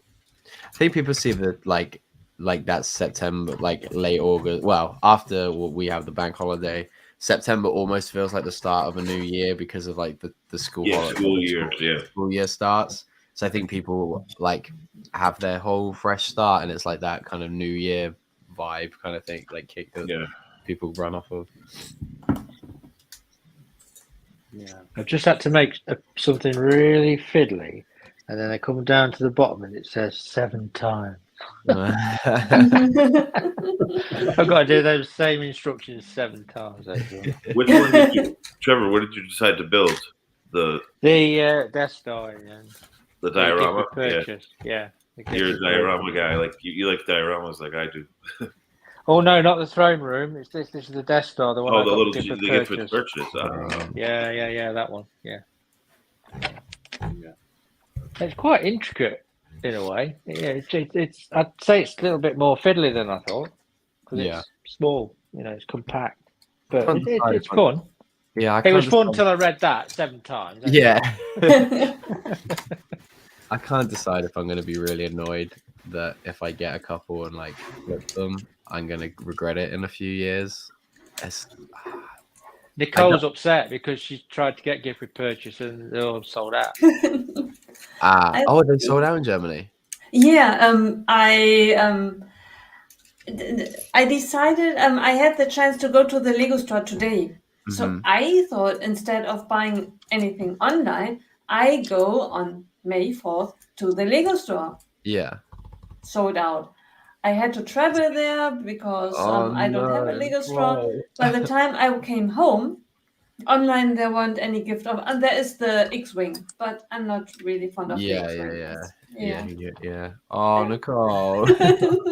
I should have just bought it online. It's just. Yeah. What were you going to get? What were you hoping to get? I wanted the brickheads. Okay. The new ones, and while buying the new ones, I need Obi-Wan and Darth Vader. They go together. Yeah. And then I wanted to buy the. Trevor, what did you buy? The €69. I forgot the name. The Superstar. The Star Destroyer. Right. The Star Destroyer. Yeah. Okay. Right. And that would have took you over for the promo. Yeah. Right. Yeah. I think I needed something very, very small in addition, but that's always easy to find. Yeah. Yeah. The little Tusken Raider brickhead is cool too. You should, if you're getting all of them, you might as well toss that one in there too. Yeah. Right. That's a good one. Yeah. Right. Yeah. I'm entering very dodgy territory with brickheads because I didn't do any of them. And then I bought the Wally set. Oh, no. And now I bought the Star Wars ones. I don't know what's happening here. Oh, Trevor. Right. And now Sis just mentioned the other ones, and I know what he means. And I found myself looking online at those. So I'm in very dodgy territory. I need to watch myself. I need to have a serious talk with myself. The Tusken Raider brickhead is one of the better Star Wars brickheads they've done recently. That's for sure. I've seen that. Yeah, it's very good. Yeah, I think it's because the face is so different. Like for the longer, if brickheads based on humans tend to get quite boring because it's just like a different hairstyle. Like unless I like the Bellatrix one. I think she was really cool because she had her hair. The hair was really good. But for the most part, human characters are quite boring. That's why I think Ahsoka's good. The Tusken Raider's good. I think that's why a lot of the Disney ones can be quite cool because they're not always just based off of. I wish they'd have made R2D2 a bit more round though on this. Yeah, at least just like his head, rounded off the looks very blocky. I'm trying. Is that not too in keeping with the brickhead style though? I feel like if you make it you're right. So, yeah, you are right there. Yeah. I wasn't thinking brickhead style then. I'm only new to that range. Oh no, I'm the exact same thing. I got the Ender brickheads as well because at Celebration you could get it early. I never got a brickhead set before, but I was like, it's early, might as well. It was fun, but I don't see it as something that I'm going to get into. Yeah, I picked it up purely for because we were at Celebration and I thought I was going to build it, but you didn't pick it up, did you? Because you kind of declined. Yeah, I did. Yeah, I did. And then my brother ended up getting it for me, so I got the TARF. I have it, but I still haven't built it. Whether I actually end up opening it, the only ones that I've bought are the Kylo Ren one and. No, the two Kylo Ren ones, I think, are the only two I've got. Right. There are many other sets that I would have loved to get, but as I mentioned before, Amazon Germany really has amazing discount. The Throne Room I got for 23%. Yep. The Interceptor, everything is already discounted, and it's just days. Yeah. Yeah. The money that you've probably saved from Amazon, you could probably go and buy the gift for purchase on eBay, and you wouldn't really notice the difference. So that might work out. But, yeah. it is annoying when you're like, oh, do I, don't I? Oh no, I'm gonna make a big effort to go do it, and then it's like gone, and then it goes online, and you're like, oh, I'm such an idiot. Like, well, why didn't I just make my mind up sooner? Right. A few times. I've always been like that myself. I've always thought, no, hang on, I'll think about it, and I've always ended up thinking, I've missed out. I'm thinking, why did I not just make the decision? Yeah. And now I just, if I like it, I'll make the decision because I'm fed up of just losing out. Yeah. Right. Isn't the new gift with purchases, this new wave? Someone said that they weren't available in like New Zealand or Australia, like at all. They're just not available for those countries.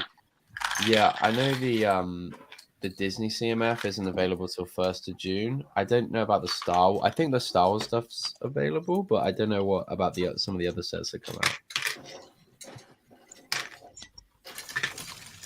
Has that got to do with just where the factories are and which ones are doing what? I really don't know. Yeah, I think it's based off of how much stock they had, like how much inventory they plan on making the GWPs, and then which markets are like to have the highest volume, and they go to there first, and then whatever's left is left. So, I mean, that's the normal marketing way to do it, but you never know with Lego. Mm-hmm. I mean, they must know from past years, what countries, what sells, and what kind of demand there is to try and produce and manufacture more sets because of that demand. Mm-hmm. I have noticed in recent years, even with the Star Wars stuff, except for Nicole's situation, they've been pretty well. There was a time where you would try to get a gift with purchase and you would really struggle with some of them, but I think Lego have kind of realized their value, so they definitely, that's why I think we often see a lot of them like come around again or appear in stores again, because they've massively overproduced, which is I think is a good thing, because Lego aren't trying to make a super, with these gift with purchases, it is literally to get people through their door. They're not trying to create like a super exclusive thing that's like super sought after on the aftermarket, like make it super limited.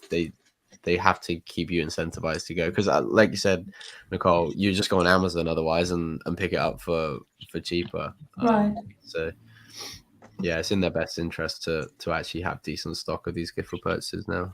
Right. And Amazon aren't daft in what they do, are they? No, I'm pretty sure they've got a bot that scours the internet, and like anytime a set, because most of their reductions come through price matching, and they'll just go like a quid or two below, because you'll see like one, like Very will discount something, or Costco would discount something, and then it won't be long until Amazon sort of follow suit until they're sold out, and then they'll. That's what I do at Target, because Target will price match. There's apps that'll show you where it is the cheapest on sale, any item you put in, and they're really cool. The registrar just show it to them, like that X-Wing I got for $35. Yeah, $50 on shelf. I walked out $15 cheaper. Just say at the register, I said, "Hey, can you price match?" So yeah, no problem. Yeah, but I know they're Lego's trying to put more factories here. At least they just broke ground in Virginia. They're putting a factory here in Virginia. Mm-hmm. Which is rare because we never had a factory in the United States. They always relied on the Mexico factory here, at least. So I think they're trying to solve the volume issue, but people keep buying. It's just going to keep, they're going to have to pop more factories up. Yeah.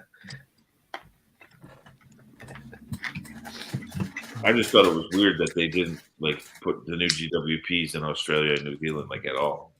Yeah, it's strange. Oh, I mean, the other far day. away from everything. That is true. That's teaching for living in the arse end of nowhere. That is true. They are far away from everywhere. Well, it's the sort of thing you used to spend, obviously a long time living there, and you'd always be seeing that. It's sort of like, stuff which is available worldwide everywhere apart from Australia, because at that stage it used to just be a shipping thing because it's so far from anywhere, and air freight is really expensive. So it would just come on sea freight, which is usually 3 months behind anything else. Yeah. I just thought that for some reason I thought they had a factory there or a distribution center at that side of the world. They should at least.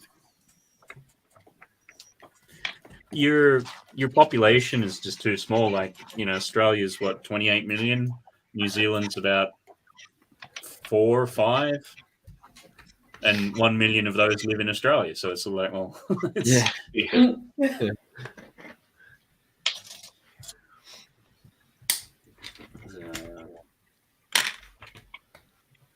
I couldn't believe the other day we had I woke up to about, was it 70 sets had dropped? There's a lot. Right. Yeah, that was going to be the next thing. Speaking of the next theme, when does Dreams come out officially? August, is it? 1st of August. Yeah. Although the show is going to be available on the 15th of May, so I think it's like a couple of the networks. It's going to be on YouTube. So,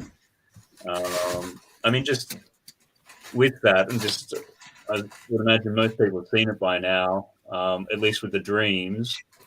Is there any particular sets people are interested in? I mean, for me, the shark got ship. That, shark ship, whatever that thing is. Yeah. Yeah, that's wacky. It looks cool. Like, it looks like a fun build. It's so out there. Like, I want the villain fig, the one that looks like a cross between Sauron and Skeletor.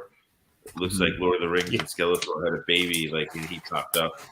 Even his little sidekick looks like Orko from He-Man, only all dark black. Like, the figures look really cool, and the big Pegasus or whatever it is build, and the big shark ship build. They look, and there's like a clubhouse set too. Like, Lego definitely kind of nailed it with those sets. Like, for a different range of like, they're all like, you got a little bit of everything. They have a vehicle one. I didn't see any mechs, which is strange. Usually, Lego makes big mechs, but that'll probably be wave 2 of Dreams of the big mech set. There was like a big crocodile thing. Like, I like the turtle camper van. Yeah, that's cool. I'm obsessed with the turtle van. I thought that was cool. So, are those going to be? Hold that thought for a second. Just, I know if she sits in the green room for another half hour like last time, she'll probably get angry. So, welcome along to Kerry. Happy May the 4th. How are you going? Happy May the 4th. How are you? Hello. I'm good. I have been lurking in the. Hi, Kerry. Hello. I have been lurking in the chat for a bit whilst I was working. So, yeah. So you heard what we said about you then? No, I heard that you said you're a middle child, and that does not surprise me. Right. I am going to have to be back in a minute because I've forgotten something. So give me 2 minutes. Okay, no worries. So are those Dream sets going to be in like all stores, or is it just going to be like Lego Store exclusive? I think they're everywhere. Oh, that's cool. I figured that, but you never know. Yeah, as far as I'm aware. Like, what's the last thing where they actually did just launch? Was it Hidden Side? Yeah. Was the last like main release. Yeah. Their IP. Yeah. Yeah, because I was thinking about that. Hidden Side, and I mean, obviously they've done Monkey Kid, but that's been more, exclusive. No, and then just slightly prior to that was Dots, but that's different. Yeah. No, I think Monkey Kid was designed originally for the Asian market, but they sold it in America as well, and like in Europe, it was designed for the Asian market. But are they going to keep it going there and just kind of slowly slow it off here? Like, I've always wondered. It really didn't. Yeah, you're right. It was completely designed for the Asian market, and then they were like, oh well, we'd like put it out in the Western world and like kind of see how it does. And whilst there was like a lot of, I think, appreciation for a couple of the bigger sets from the first wave, I don't think it necessarily translated well into sales.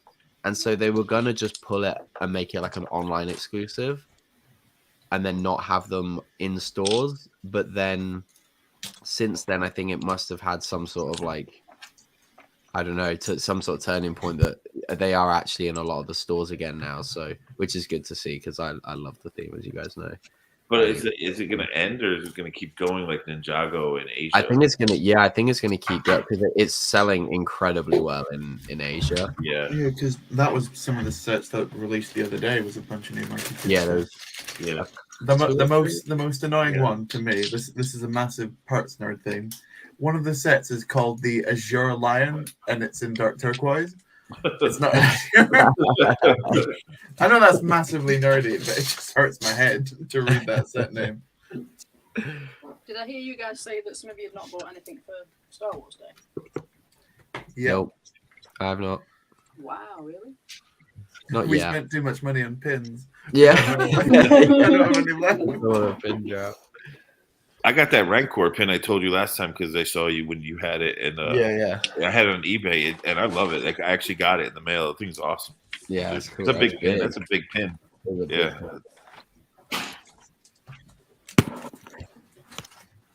Yeah. I'm still feeling the fallout. My stuff got delivered today, and I took it off of the DPD guy, put it downstairs, and then ran away to work. So I've not even looked at it. Did you get all these from Lego directly, Kerry? Yeah, I got Commander Cody and Bush, and then I pre-ordered the microfighter, so I'm taking it up to 130. Perfect. How to do it. Because Rex is on sale at Smith's, so I'm gonna get him from there. Rex is also on. I don't know if you have access to Costco. No. Yes. No. Or maybe via work, which would be a bit dodgy. Yeah.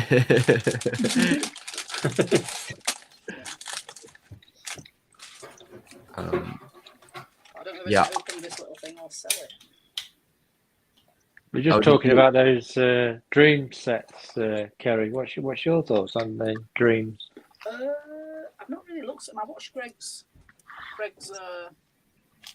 vlog on it, but I'm not really. It's a bit too bright for me. I mean, obviously it's aimed at kids. I'd like to see the pieces, but I'm not really into minifigures. So people are going crazy about the minifigures. I'm not into minifigures. Mm-hmm. And I'm not into garish colours. So, but some of them look. I mean, the ship. Everyone's talking about the ship. I love that. Yeah. I love that everyone like. And the caravan on legs. Yeah. How can you not? How can you not love this ship? It's a pirate ship. It's a shark. It's a monster truck. It's a plane. It's everything. Funnily enough, one of the only video sets I got was the Pump Pirate ship. Mm-hmm. Because I think I've got a thing about ships.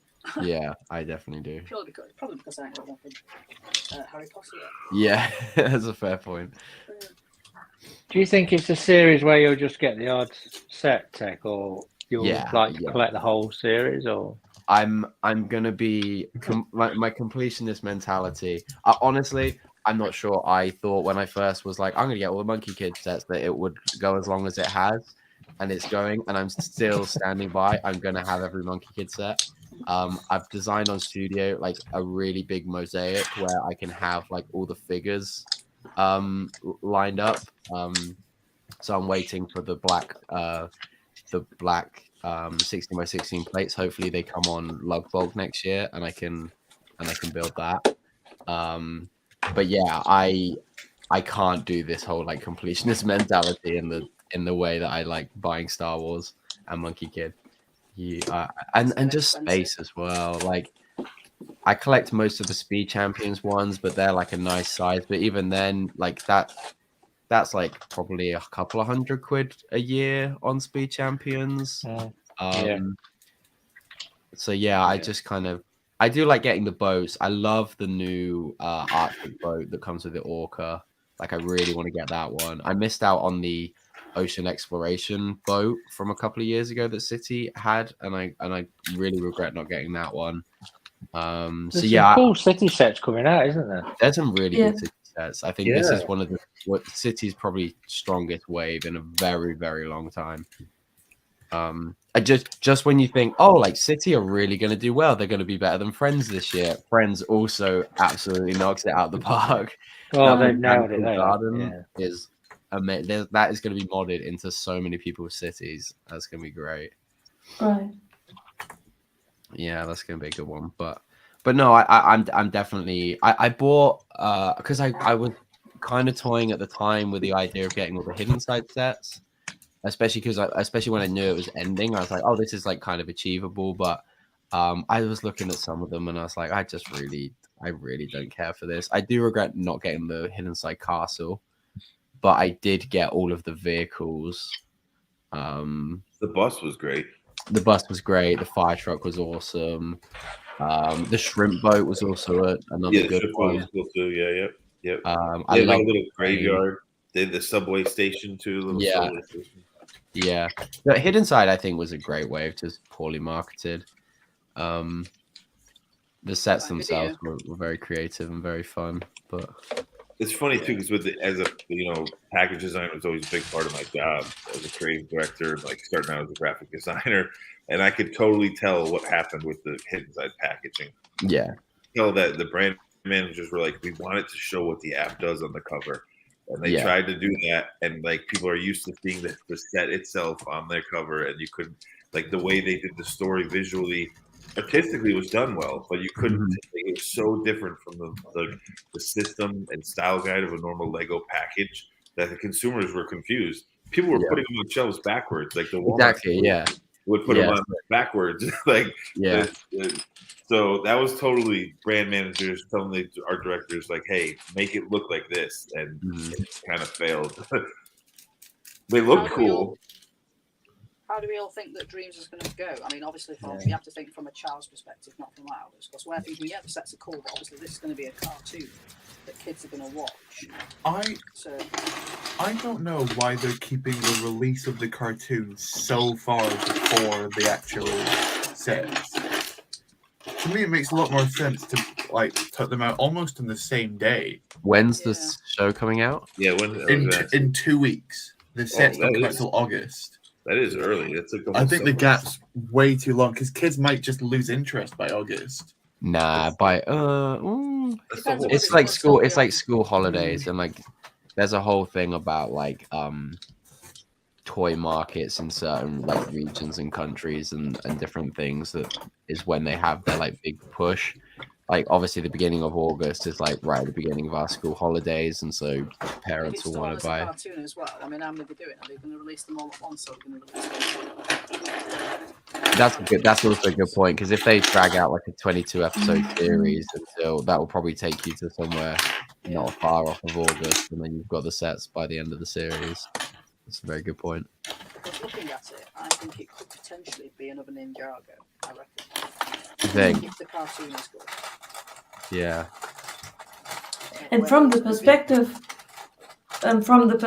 of parents, it's a really nice move of Lego to postpone the release of the sets, because if children lose interest in the sets within the span of 6 weeks, then maybe it's a good thing that they didn't get the sets. Yeah.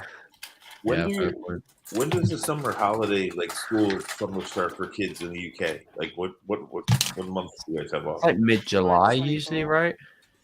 Late July. Mid-July, yeah. So what are they? How long do they get off? 2 months? 6 weeks. 6 weeks. Because in America, 6 weeks. In America, it's June to September for like first week of September. Yeah. So I think you guys get more holidays. Yeah, it's slightly different. Yeah, because us, we get that big long summer. Because usually, I think that Easter. Say that again, Matt. Yeah, I think it just throughout the course of the year, it's just slightly different. So I think at Easter, usually the kids here get about 3 to 4 weeks, whereas I think in the States it's only 1 or 2. Yeah, it's 1. Yeah, we get 1. They only get 2 weeks here at Easter. I think it's like 2. Ours haven't. I can tell you that. Really? Because Easter always hurts because it's a long time. Mine were off for 2 weeks. Because here they do the, like I said, long summer. So it's like mid-June to first week of September. The kids are off. Like you get a pretty long summer. Then at Christmas time, they get a week off between Christmas and New Year. Then they get a one in February or March or February. They get another week, and then they get a week for Easter, and then that's it. Then it goes into summer again. So I think you guys just they use some of those summer weeks. We get a week in February, 2 weeks in Easter, a week in May. Oh yeah, they don't do a week in May. 6 weeks in July, August. Yeah, you guys get more. A week in October, and then 2 weeks at Christmas. Yeah, you guys get more weeks off spread out. That's why, like a shorter summer. That's pretty cool. I kind of would rather have it that way. It's not cool at all. Not when you're working. It's awful. And that's It what was to funny say. to How do do that. you organize it when you are a parent? Because you only have how many? I have 30 days, so it's 6 weeks that I can take off work just to cover your children. I have friends that so they get 2 weeks, 4 weeks, 6 weeks. I know that like those parents, they take 4 weeks. One of the parents takes 4 weeks off of their kid. The other parents take 4 weeks off of the kid, and then they actually call in sick for 2 weeks. Okay. Yeah. Yeah, and they have a week's holiday together, and that's how they've always done it. Right. Yeah, they work in the NHS, so they don't get the same time off as their kids, and they literally do take sick leave for 2 weeks of the year. Right. One week each, so that they can look after their children, which is just ridiculous. Yeah. Because children do have to be of a certain age in order to be left alone at home. Yeah, what is that age? 12. It's Is it- technically 14, but Okay. now they don't have to do it because they're leaving them at home because their youngest is now 12. They're 12 and 13, so they're leaving them at home now. Okay. Social services. No. I got left at home from the age of 8 when I was a kid, but it was a different time. Yeah, it creates character. I was also in a house fire whilst my mum was at work, so yeah. Say that again. I was in a house fire whilst my mum was at work. Was it caused by you? So That's a yes. Hey, popcorn's tough to cook. What can you say? The insurance claim was made. We can't tell. I was 6 being looked after by my 10-year-old brother, 11-year-old brother. So was it my fault? Yeah. There's a hierarchy here. Yeah, he'd made some toast for us, and the grill pan. This is before we had a toaster. The grill pan had fat in it, and he'd made some toast under the grill, put the grill back in, and forgotten to turn the actual grill pan off, so it caught on fire. So he's pulling it out. He's putting a blanket over it. I think he was 12, so I might have been 8. So he's putting a blanket over it, and he's taking the blanket off, and it's getting bigger. So I just got a pan of water and chucked it on it. Yeah, I lost my eyebrows, half my hair. Yeah, full on fire. The kitchen was all on fire. He had a friend round, and they ran out and knocked themselves out on the banister. Oh my god! Yeah. It was a time of no phones as well, so he basically ran out of the door, we lived in Masonettes, down the Masonettes, knocked on the door at the end, and left me in the kitchen. He was 12, you know. Yeah. So the neighbours ran straight in, pulled me out, closed the doors, called the fire brigade, but they chucked water on because all the curtains went. Yeah. God. I was obsessed with fire after that.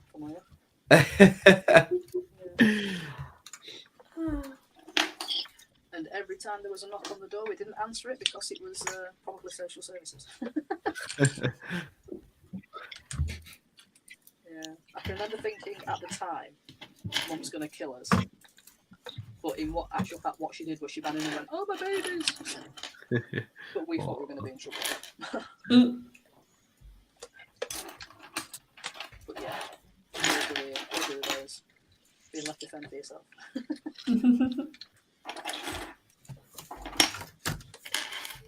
Different times. Of course, that was before the internet and things, so you didn't, there wasn't as many dodgy people around that we thought. Yeah. Like Sam. Like There was no need. That's awful. Good evening, One completed Death Star. That's cute. Yeah. Ooh, okay, Could let's... it be quite apart from the actual brick? Could it be just pieced together? Yeah, you could. Yeah, Because I don't want to open mine. It looks cute. quite easily. There's a little Easter egg which I like, which is under there, and you've got Luke, Darth Vader, and the Emperor by the little studs. I don't know what you can see in there. Oh, okay. Yeah. There's little studs. Yeah. There's a nice little Easter egg, but yeah, it's a nice. Yeah. Going back to It's a nice little gift with purchase. Right. Not sure about conversation this, you guys the were having different earlier. colour, but Yeah. Oh no, it's always been that colour on all of them. To be fair. Yeah. Yeah. Yeah. I think there's about 4 different colours in that.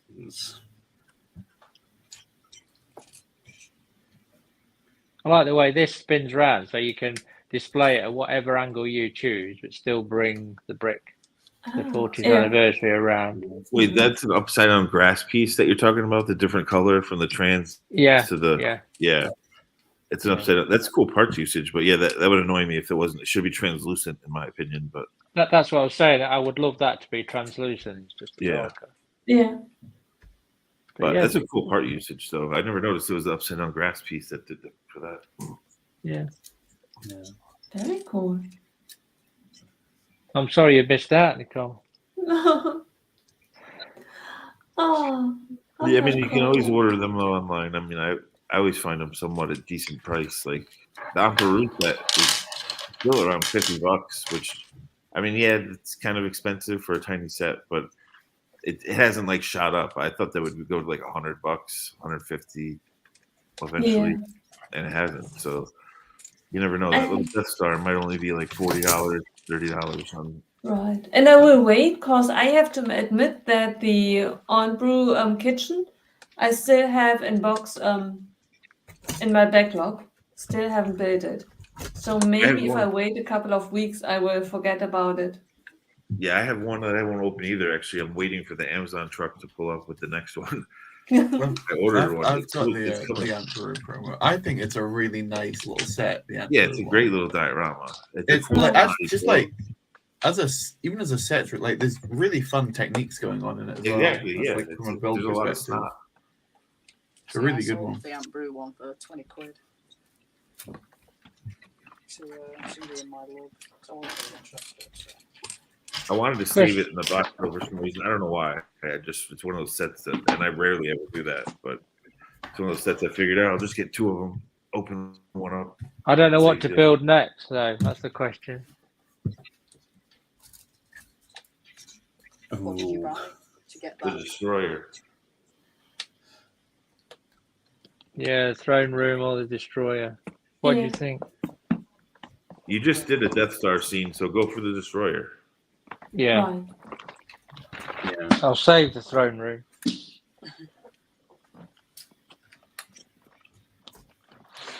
So yeah, getting back to your earlier conversation, I've decided to watch Rebels and try and watch it because obviously I had an issue with cartoons and not being able to watch it. And I started watching it last week and I'm now on series 3. Really enjoying it. Yeah. Binged it. Totally. I still haven't been able to watch Clone Wars though. I've stopped it 3 times. Yeah, Clone Wars is rough for those first 2 seasons or so, but once it gets going, it does get good. That Emperor set too is cool because on the white, it's all those translucent blue, there's translucent green, like there's tons of little translucent parts in that set, which I think is cool. Just a cool definitely, yeah, and I definitely will build it. It's just I never came around to it.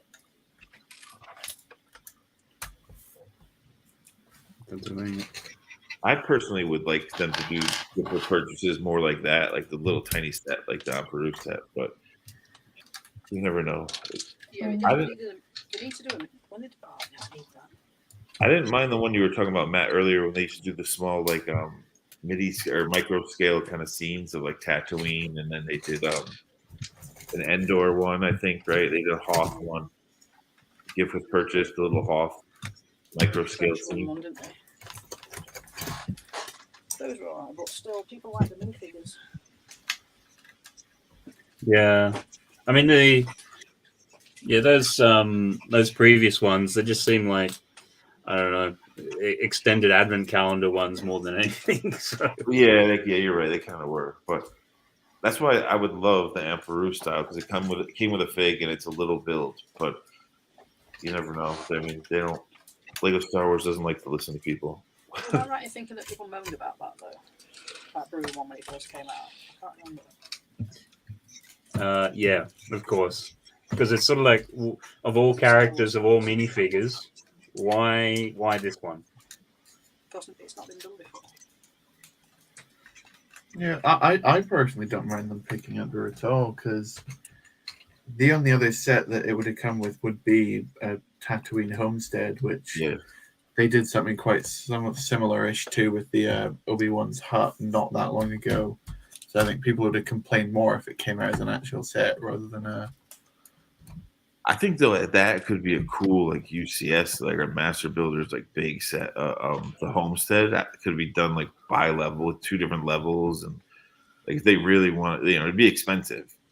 Like I'm talking like a $500 or $600 Homestead set, like intense. Like I would love that personally. I think that would be cool, but. Star Wars fans are always going to moan, so that's the problem. Yeah, that's.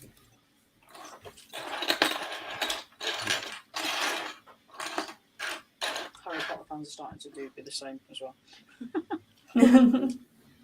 I think speaking of Harry Potter, you start off with Lego fans, and then from Lego fans moaning, then you've got a subset of Star Wars fans moaning. So it's just levels. Sorry, Right. Nicole, you're going to say? Oh, it's just thought of Harry Potter and Carrie. What do you think of the new wizard shop that's coming out? I could have done without that. The Wizarding Weasleys. Yeah. Yeah, I could have done without that, to be fair, because obviously so that could have done that. They should have done that first. That's what I thought. Yeah, and that's what I thought. Because I saw it and I thought that's theoretically brilliant. It's just that's what they should have done instead of Diagon Alley. So you can buy some single sets without having to spend €400 for it. Yeah. Now we've got Diagon Alley and then they're bringing it out again. And it's like, well, I've already got that one. Right. I don't need that one. Yeah. Right. Exactly. But have you seen the big picture that what they've done with where they've put all the castle bits together? Yeah, I saw. I was going to ask. I haven't seen any of the new Potter sets, but I saw the picture of. Well, I have seen them because I saw the picture of them all together. But I didn't really look close enough to see what's what and how many Potter sets are coming out. So what they've done with that is that they've missed out. They've said, "Oh, this is the Potter sets all together," but they've actually missed out 4 of them. 2 of them are gift with purchases, so that's fair enough. But then they've missed out 2 that are not gift with purchases that are actually part of it. So it's like if you're going to put the whole thing together, you kind of need to use all of it. Yeah. But it looks amazing. That's incredible. All the way through, I've been thinking, why are they doing this? Why are they doing this? The first set looks great as a castle. Right. The second set, these second sets, they don't look good as a castle. Now they've made it look like the castle, and it looks really good. Yeah. Is it like micro scale castle or what is it? It's a minifig scale. Well, it's a minifig scale, but not minifig scale, if you know what I mean. I have to look Play at scale. Play scale, yeah. I haven't seen these pictures. I gotta check them out. Yeah, what they've actually done is actually amazing, and people have seen it and gone, "Oh my god, now it makes sense." Yeah. But they've not used some of the bits, which is a bit weird. Wow. What do you think to the train, the new train that they're doing again? I nearly swore then. I'm not happy with the train. It's the train before was better, basically. If they'd have, I thought they were going to motorise it, and that would have made it great, but literally they've just redone the train, but not made it look as nice. Mm.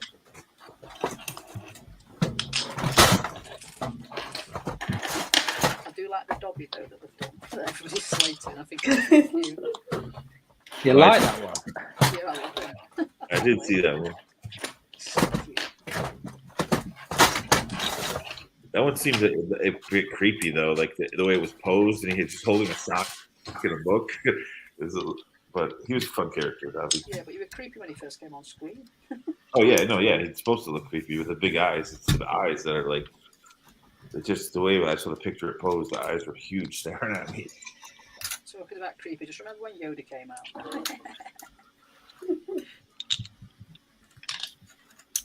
No, he was creepy.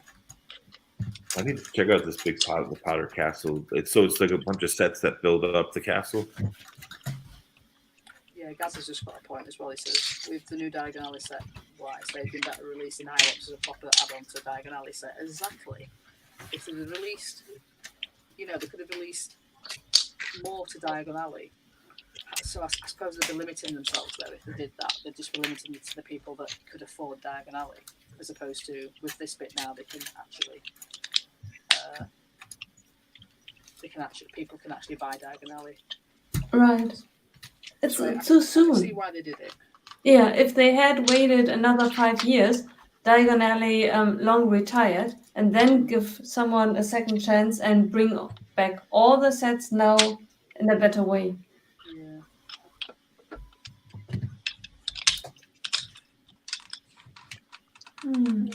Hello, Olivia.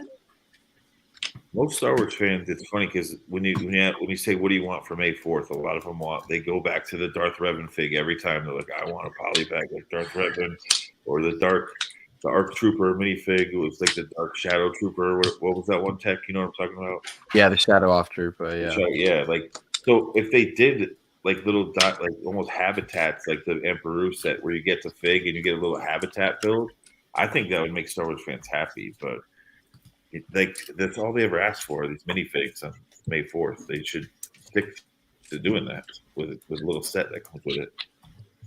I know we always get a minifigure. Well, not always, but nearly enough always we get a minifigure for Harry Potter, but it's never an exclusive one. It's really annoying. Do you think people would be more or less annoyed if they did a non-exclusive figure as the May 4th promo? More. Yeah, more. So annoyed. It's a perfect opportunity to do little exclusive figs with little habitat builds, but for some reason they keep changing it up. It seems like they're in a cycle though, where maybe they do a certain type of set and they're like, all right, we just did a diorama, so let's do like a midi scale or a micro scale. Yeah, that would be interesting. But I think most of the fans always say we want the figures when it comes to May 4th, at least. Yeah. Hey, Ollie. Yeah, I just think the promos are very, I think as well, because Star Wars has such an extensive pool of characters to pull from that are very rarely ever going to get the chance to make it into a set, that it would be cool to do. It's the same with Marvel as well. I'm sure there's tons of characters, really niche characters, but are very well loved that would be really cool. And like Harry Potter as well, I think to a certain extent. Any of that big universe worlds, I think could really. I think that's why. And because we often get a lot of the same minifigures over and over, I think that's why the Revan and stuff is super sought after and super appreciated as a May 4th figure, because how many Old Republic sets do they do? I would even push for them to do it twice a year. Do one on May 4th and then do one around Christmas where you get a bonus. And then you could slowly leak these figures in. But, because like you said, there's so many characters in Star Wars that people want that are never going to make a set because it's never going to line up with the current content that's coming out that they have to ask for. And so it's like a lot of Old Republic stuff, and things like that. Like even clones, everyone wants a different clone. Yeah, exactly.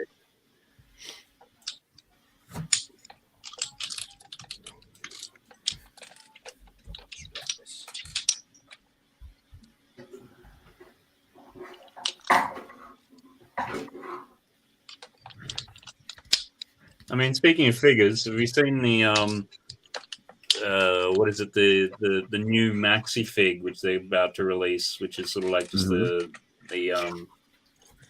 sort of the builder with the hat, and then the hat opens up and you get the minifigure inside. It's very cool. Yeah, I saw that. Yeah. Yeah, with the little workers going on inside. Yeah, that was a good idea. But someone was complaining. I don't know, maybe it was Just Too Good's video that I saw. I was driving. It was on. Like I was just listening to it. I wasn't watching it. And he said there's like a brim on the back of the hat that shouldn't be there or something, which I think is the hinge to open the hat. But I don't know. He made it sound like the back looked weird. I didn't think so from the little picture I saw. At first, I didn't know if the hat was trying to mimic the cap or the construction hat, but I think it's just more likely to be somewhere in between, and more just the feature of flapping, like I said, to have like the access to be inside. Yeah, to the inside. Yeah, that was cool with all the little figures inside. That was really cool. Yeah. I think it would make a good one for putting on a desk. I'd like it for my desk at work. Yeah, I really want the pirate one. Matt's got that one. Yeah, Matt just built. Did you just build that, Matt? Yeah, very jealous of that one. I'm not really bothered about that maxi figure or to be fair. Still, yeah, halfway through. So might have to finish that off another week. But yeah, that looks awesome. The peg leg and all. Just reminding myself, actually, I've got one of those wooden maxi figs. I've never built one of those big fig sets. I've never built one. I want to. Yeah, because they've only had this, and obviously the Harry Potter one, which I do have somewhere, and then obviously this fourth one, which is going to be coming out. So it's going to be interesting just to sort of go through, because these are so far done really well, because the actual legs also articulate. Well, that's what I figured. Yeah, those look really cool. Yeah, that's really cool. Yeah. And the arms look like too. You've got the Technic pins there, so you know they're probably also going to articulate, and then the head's on its own little one as well. Yeah. Right. So, and certainly having listened to the designer, Stuart from the Lego House talk about it, it was very much in the mold of, well, a lot of the portions and everything had been worked out in the Harry Potter one, so just go off that. And obviously with the builder, they're going to do that as well. So I think the pirate one could get really interesting, because if, again, people being collectors, if they do a series and people want to get them, well, most people didn't do the Harry Potter ones because they're on sale. The minifigure one is a house of, Lego House exclusive. So Right. it's almost like the first 3 out of the 4 are going to be a bit difficult to get. Yeah. Oh my god. Even if they just keep it Lego House exclusives, if they do a Johnny Thunder and go back and do like classic characters from Lego, that would be insane. Surely a classic Spaceman's, a blue one's got to be like the next one on their list. I was going to say that Spaceman would be up there, definitely up there. People would go nuts for that. Which annoys me that they the big set. Because what they'll do is, if they do one, people are going to build them all in each of the colors, and they've got a big row of them. Yeah, that would be really cool. Some people at Mox have done that. I've seen them before, but a set obviously would be ideal.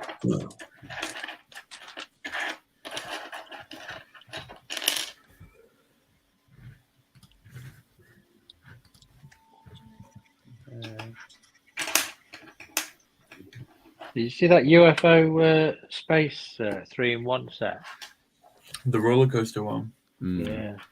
Yeah. That was pretty cool. With the light brick and everything. Yeah, it did.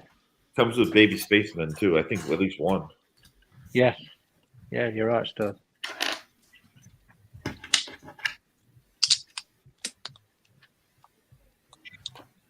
I still want them to reissue the classic space guy in the black suit. They only did it a few times. I have 2 from childhood. One is just destroyed and beat up. One had a gold moon print and one had a silver moon print. But it's like they have plenty of opportunities to re-release it. It's just a black suit classic space guy. They just Lego hasn't done it in like decades now. I'm hoping that we get one eventually. What was he just in the? So he was in the original space sets, the black suit. Yeah, the original space sets. He was like the exclusive guy that was hard to get. Like you had to get the bigger sets because back then it was blue, white, red, and yellow, and then the black dude was like the black suit was the exclusive one to get. And that's why they did his moon in 2 different colors. One was a silver, and one was gold. And now they're really hard to find, especially not beat up, but they're expensive. But it's weird that Lego hasn't released that. They've done every color. They've done now pink, purples, oranges. Like, go back to the classic black suit at least once.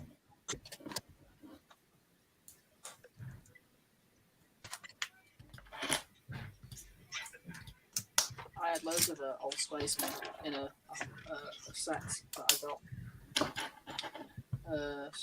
from. Like I picked up like some just some old stuff, and there was like 3 or 4 spacemen, and I gave it to a Mega Man to collect space, and he was so very happy, bless him. It's just going to sit on my shelf, you know what I mean? It's not worth anything. I might have made a tenner off of each of them, and it's like, you know, it's just made him so happy. Of course, it's like picked them up.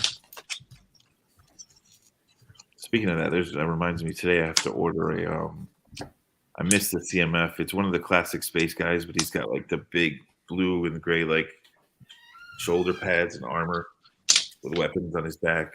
It's like a classic space like heavy infantry kind of dude. He was in one of the CMF series. I never got him, but I need it for a mock.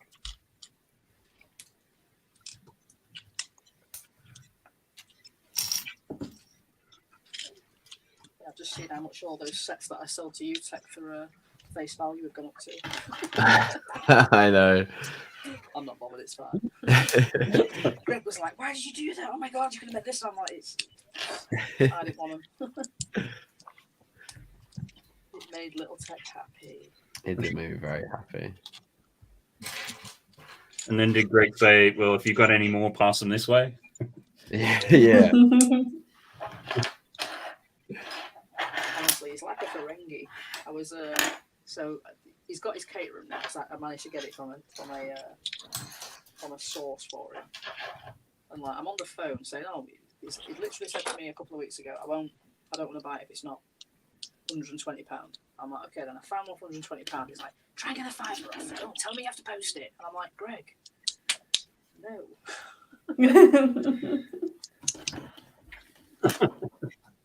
Terrible. I wonder if he managed to get another canopy, because he was very upset when he was on his stream about that canopy that was loose in the box and it was all scratched. Oh, yeah. Because I'm building the UCS. This is my first UCS, Star Wars one. I took it, emptied the box out, and it's got a massive scratch all the way down the canopy.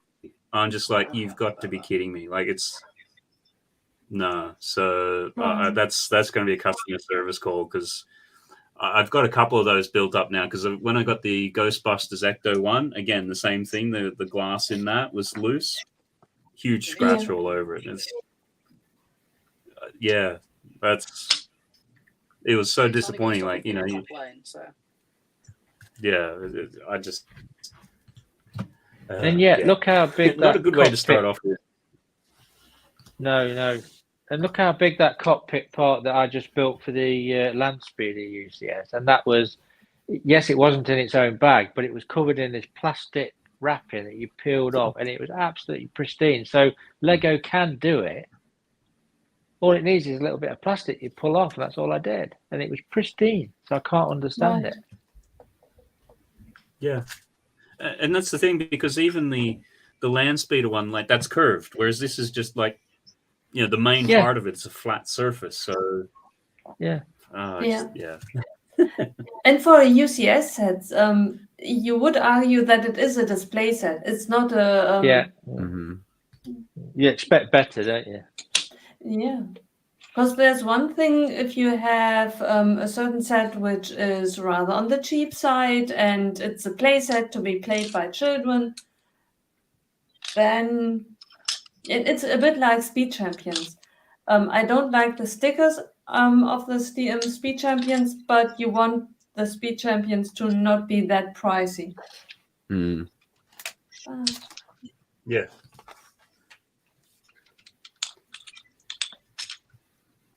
I've just had to rebuild this face because I've just made so many mistakes. I couldn't get got the wrong piece available. So what will they do, Matt? Did they just send you out another one? I don't know. I hope so. But I'll give them a call and see what the official line is. But no, I'm trying to remain optimistic about it. But no, it was very much as for all the reasons you've said. Like, it's a £210 set, and the main part of it is loose and it's scratched really badly. Like it's not like a little tiny thing. It's mine. The scratch is probably 2 inches long. Mm-hmm. So it's just like, yeah. Anyhow, so we'll see. It's annoying. Yeah. Did you have any issues check with the Razor Quest? Anything scratched in there? No, I don't think I did, luckily enough. If I did, I didn't. I think I had a decent look at it, and I couldn't remember seeing anything at the time. So yeah, I think I got off lightly because they've got like 3 quite big glass pieces at the front. I had problems with the message in the bottle, the ship in the bottle. Oh yeah, I bet that's a nightmare. Yeah. I'll just go with it though. Right. Oh, that's cool. Oh, black on black.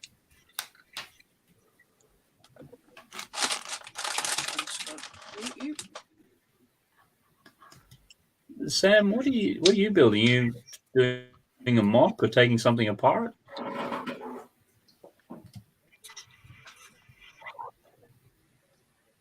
Sam, you're on mute, mate. Thank you, Tech. I was, as I said, I was going to build this, but I kind of got sidetracked and started working on a mock that I had half built on my table. It's probably in poor taste because it's not even a Star Wars mock. Ah, boo. Kick him off. Did you not get the memo? I know. I've failed. It's one day a year, Sam. Play ball. Come on. It's in an hour and 9 minutes. It won't be Star Wars Day anymore, so I'm just playing early. It'll be Revenge of But the yeah, Fist, so it will be Star Wars.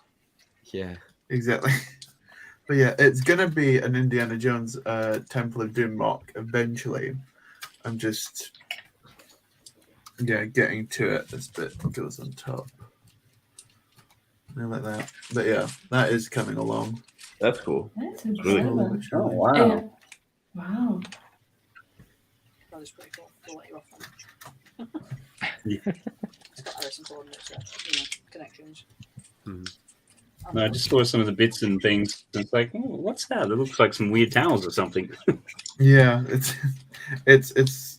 I've built it in a very awkward way, which I shouldn't. I've started basically from the top down instead of the bottom up. I don't know how this is how it's happened.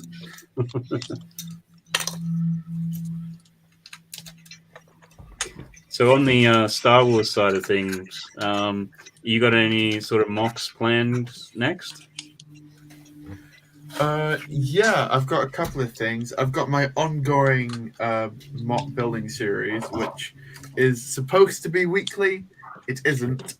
When I'm on my game, it is weekly, but I've been tied up with another project, which finally released, so I can now go back to that. Well, I'm away next week, so I can't do it next week. But the week after that, I can get back to that. Excuses. And then I've got a couple of other projects coming. One for later in the year, and then we're in the very early stages of planning one for next year as well. So I've got stuff all planned out.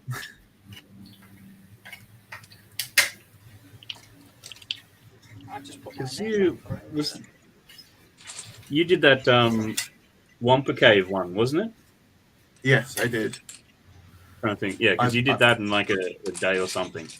I built that in that was a very basically for the London Brick Festival in February.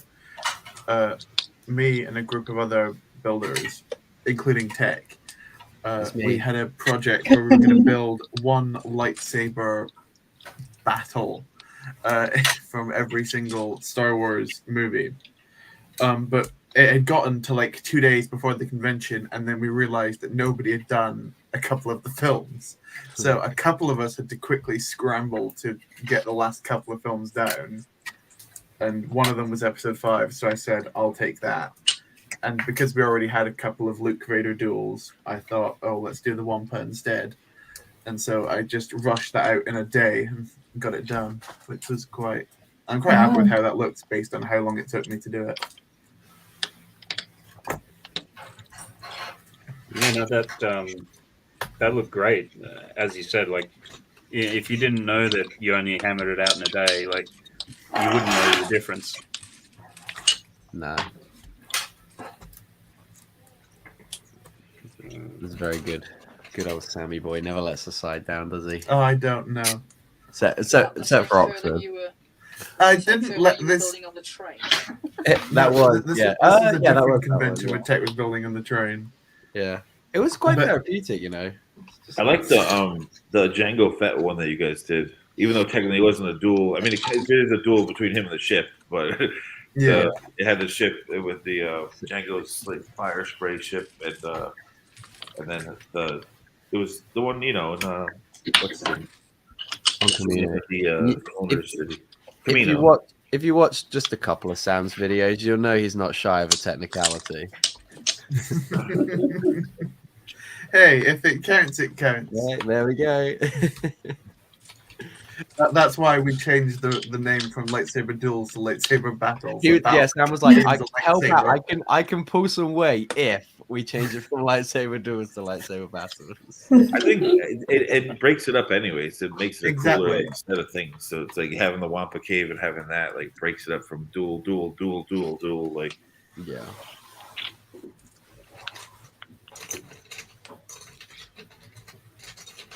I'm excited finally now in these Disney CMFs. Everyone's been hitting me up because, I make a bunch of Nintendo box. So Red Hearts are big. All the Nintendo games I played, Red Hearts are in there, like Zelda, Castlevania, Ghosts and Goblins, Kid Icarus. So I always would have to order the hearts with a Tin Man clock on them, and I'd erase the clock off. And I would just build up a mass collection of these little red heart tiles. Lego never with dots put out red heart tiles ever. Now in these Disney CMFs, the Queen of Hearts or whatever has the heart tile. Yeah. So I'm right on Brick Link and Brick Owl trying to find all these hearts because I need them. If I keep making Nintendo box, I have to have those hearts. So yeah. Music Who, if you contact Joanna High Tea Toys, I think she's split in a box. So there's two full sets in a box. That's what I did. I bought a box, and me and Omega Man are split in a box. So hopefully we'll actually get 2 full sets. But I'm sure she's selling a full set. Does your box arrive, Nicole? Yes, but I haven't opened it yet. At least the size of the box looks as if there is really a box in it. Fingers crossed. You're going to do a live unboxing, wouldn't you? At least I will try. Oh, I might do that actually. But my box has not arrived yet because I only ordered it yesterday. But I was like, I can't be bothered with going down to the. Plus, I didn't go the first day. The second day, you'll get there, and like the Mickey, you'll never be able to get in because somebody will just go in and buy just the Mickey. So I thought, right, I'll get a full box and just say, does anybody want to split a box with me? So me and Omega Man are doing that. I know that like it's the easiest way, and it's cheaper as well. I think it's £120 for 2 sets that way. Yeah, I bought it for 120 euros. Oh, that's even cheaper. I don't know. I saw on eBay where Pinocchio on its own is going for like £6-7. I'm kind of glad that this is on offer because in Germany you don't get the boxes of 6 minifigs, and I am for Lego online. I am bound to a restriction of 12 minifigs, so it's nice that you then have other options. I just found a Lego shop Yeah. on, Shop at Home. I think it's called Bric-a-Brac. We're selling the full box for 120 quid, so I thought, yeah, I'll do that. Yeah. Now I'm really annoyed because when I saw the box and bought it 2 or 3 months ago, they had something on offer. They had designed Oswald's cinema, an entry with printed tiles and everything. And I thought, do I really want to spend the money on it? I'm not even sure that I really get anything. Now I see it and I think to myself, maybe I should have bought it. It looked really cool. But is this something that you can make? Yes. That's all right. There's always maybes. Oh, should have done this, should have done that. It's like, Yeah. shouldn't have solved that. Right.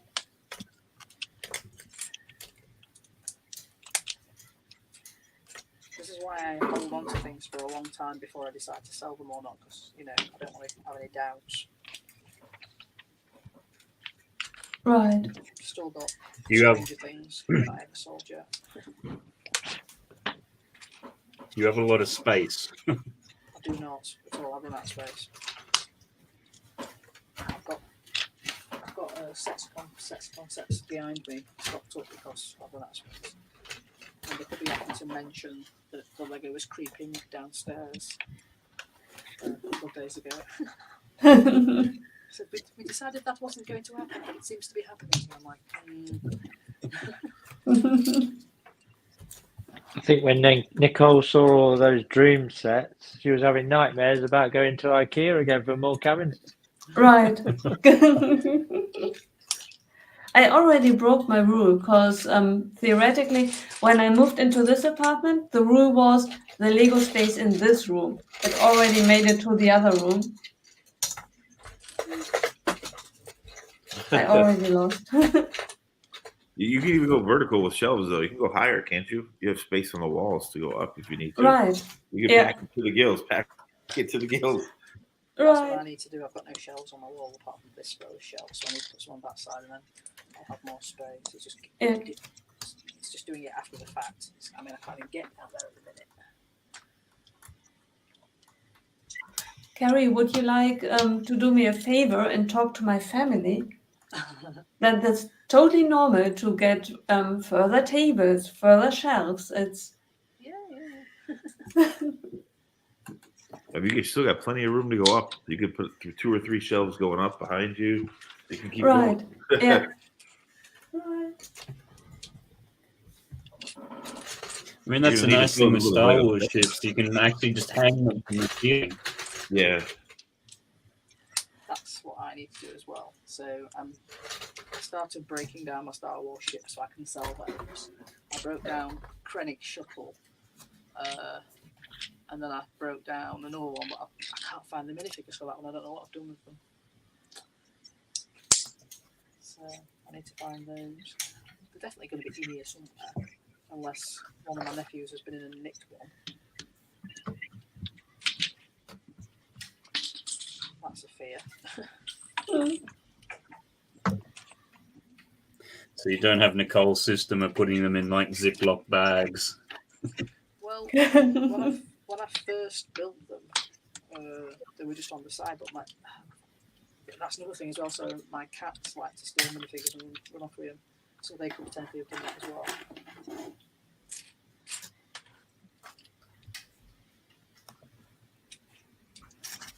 And these ships are ones that I built in 2015, 2016, so they've been out on display for a long time. So anything could happen to them.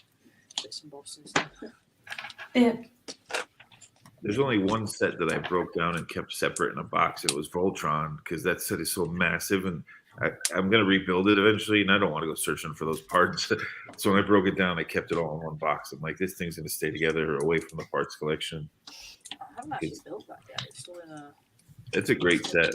Yeah, it's just because I had to buy it on the aftermarket. It's like really expensive. It was really expensive. I'm like, I don't want to open the box now. I knocked it over in the middle of the night. I knocked it over going to the bathroom. I like hit a shelf, and it was really high up on like near the ceiling, and it came down and just. So I had to break it down. Well, it's a great set though.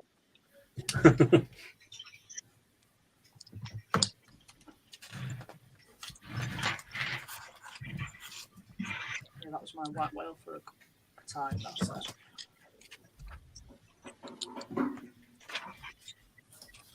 Because it just disappeared off the shelves. It was cool because you could build it two ways. Like the instruction manuals for that set are like a stack of Bibles. Like they're real thick, and they because you could build all the lions in position where they're like all four legs are down, and then you could build the actual all the lions together as Voltron. So that there's two. It's like two UCS builds. You get two big builds out of it, which is cool. And each line is a separate booklet, so you can people can build at the same time with you. Like that was a really good set. The Voltron set was a really good idea set.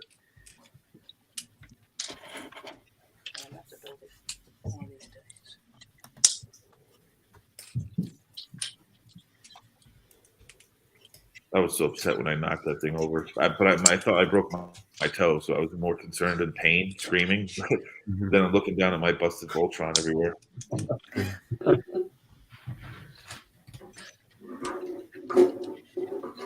Thinking about those actual Star Wars sets, though, they were the ones that I moved across from the smaller bedroom during lockdown when I made this bigger room, and they were also in the.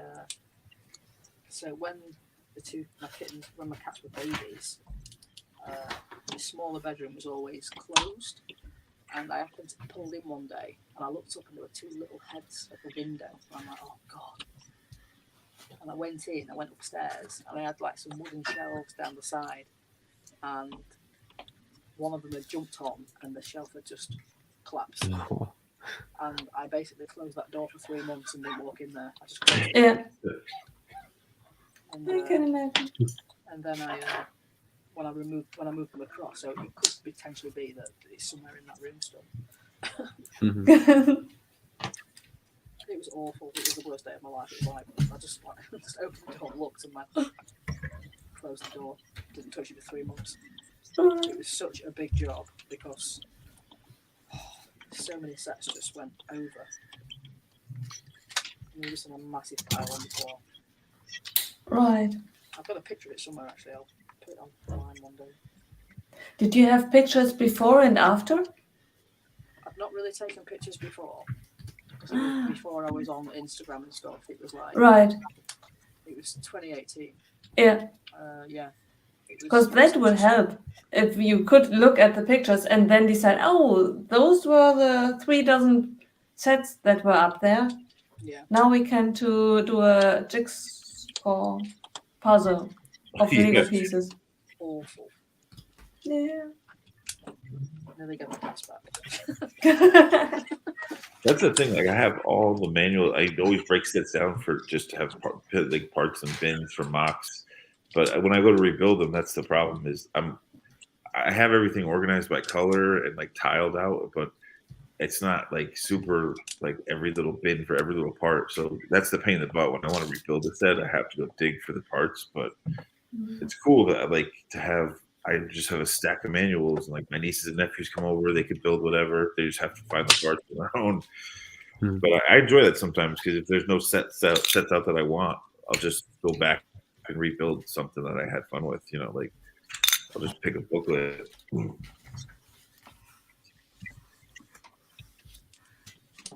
Yeah. It saves me display room too. Yeah. Is that the Dark Trooper? Yeah.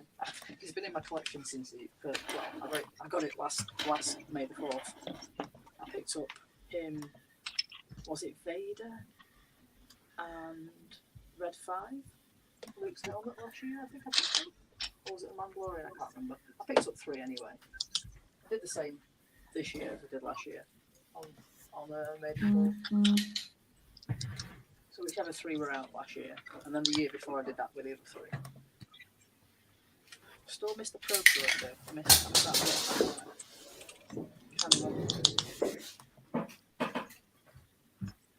Yes, if anybody sees a probe droid at a reasonable price, please put me in my direction. I'll trade it for the UCS Slave 1. Yeah, right. Okay. Good trade. Trade my UCS Slave 1 for your Darth Maul. No. Those smaller Boba Slave 1 sets are still on shelves. I see some of them still from.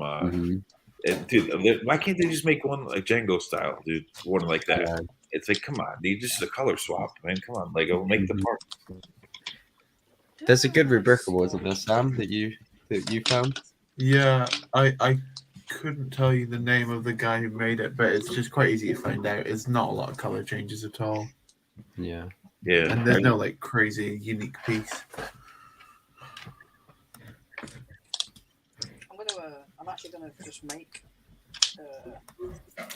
Darth Maul out of pieces. Yeah. Yeah, he's not that expensive, especially if you buy like if you're not fussed about used parts and stuff. I probably have most of him, to be fair, in my parts collection already. Yeah, it's very basic brick. I might do that actually.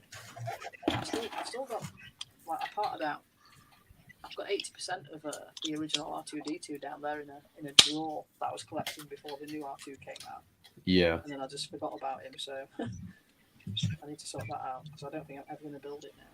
Yeah. Rich Brixine did a cool. Speaking of R2, he did a cool R5. He modified one of his into an R5, which looked really cool. The head, because the head wasn't all like, tons of studs in a round form like R2. He could go up with it, so it was really smooth. Like wherever he got the mod from, whoever did it did an amazing job because it was like however tall that was, like a 2 foot tall. What the R2 like as R5, it was a little taller. It's really cool. I wonder if he still has that together. He used to have it behind him when he had his show all the time. He started some of the required actually. So. Oh, that's interesting. So at the back, there's an orange brick underneath and 2 black, and you can see it. I'm not a massive fan of that. Have I done something wrong? No, you can't, but you can see the brick. See orange in between. That's going to be You're on about different colours, Kerry. I'm hoping that as I build this, all these colours will be hidden because there's a lot of colour there. Yeah. So I'm hoping, when you look down the model, you think, oh, I can't see it. So they always do that because they need to use colour. Yeah, but there is an upside to showing these colors. There are so many who complain that Star Wars ships are all gray. Now we have proof. Yeah. It's got colour. Right. It's just covered in grey.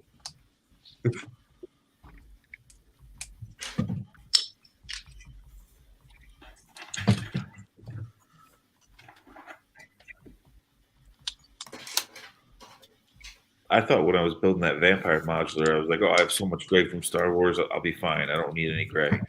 It turns out I needed a lot of gray, and I had a ton of gray from Star Wars, but it's still like you said, there's a lot of the filler brick in Star Wars sets is different colors.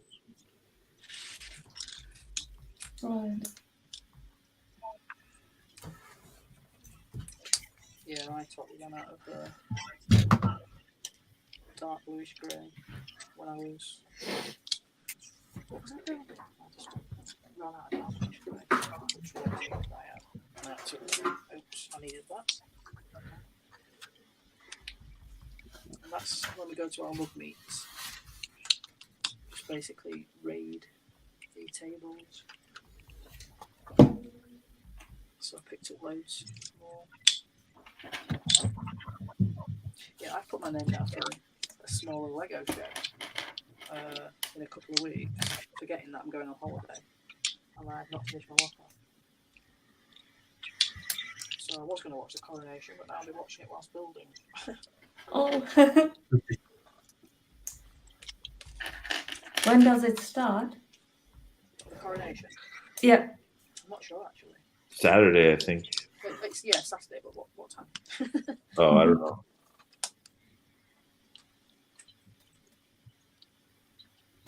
They've been showing all the events here on the news, like the lead-up garden party and all that stuff that I don't understand. It's all the pre-show. They just have a bunch of those events that I'm not aware of. I've not actually seen them over. I've not seen the pre-show events at all. Matt, Trevor's been on the screen for quite a while now. Oh, He's probably feeling a bit sorry.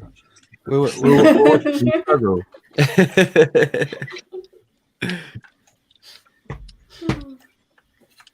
Yeah, well, people don't come here for quality hosting, I can tell you that.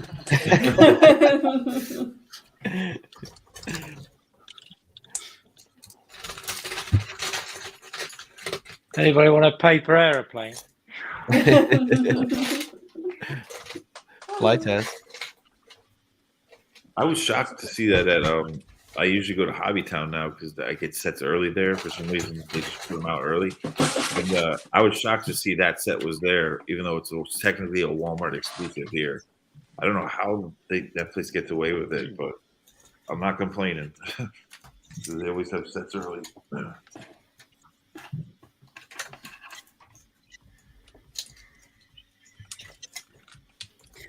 So what is it with the States? Because you see somewhere where they you'll get a whole bunch of stuff which is, I think it's either in Target or things like that, which is like on the shelves before it's actually released, and yet when people take it up to the checkout, they can't actually buy it.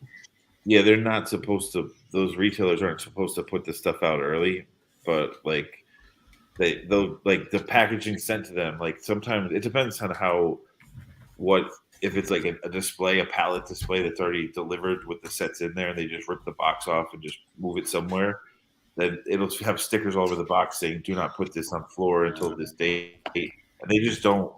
They do not listen. And I think it's because when the store wants to, they have empty shelves, they want to fill them, and they don't care, and they just put it there. But when it does happen here, after like a weekend of people complaining, they take it off the floor. They realize that their team screwed up and put it out early. So, but it's so strange because as a seller, I would think that you have a logistic system, and that latest when the person goes to the register to pay, that then the system tells not being meant to be sold.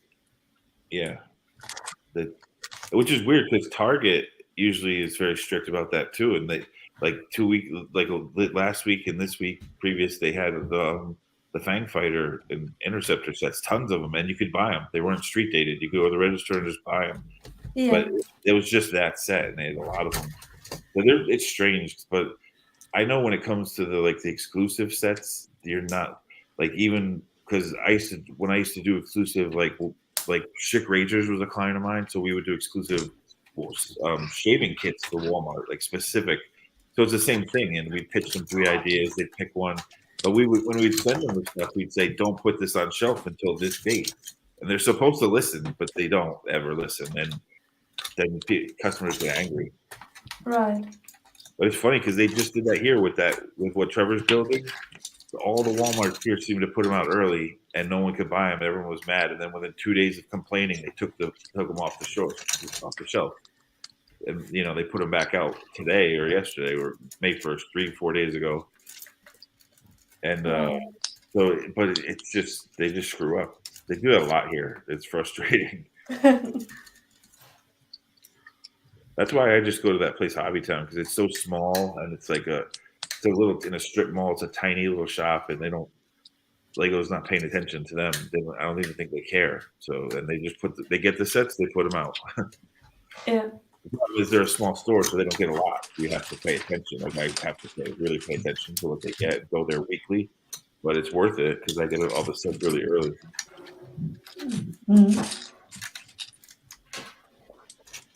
Like when everyone was freaking out because there was no Indiana Jones, I had it for a month already. Wow. All of it. So, that's the only thing I'm not complaining about with them. Not the one that was retracted, no? No, they didn't. I asked about the one, and they said they weren't even allowed to order it. That it never even showed up on their list. The Temple of Doom, yeah, they said that they weren't even offered it. I don't know how much that would be worth now. They had some weird stuff in the store. They had solo movie sets. I've not seen it leaked anywhere. That one. So I'm assuming it didn't get out. Yeah, I think they must have caught it before it went into full production. So I think it was just like the box image. Yeah, The marketing team always will make a box art for it.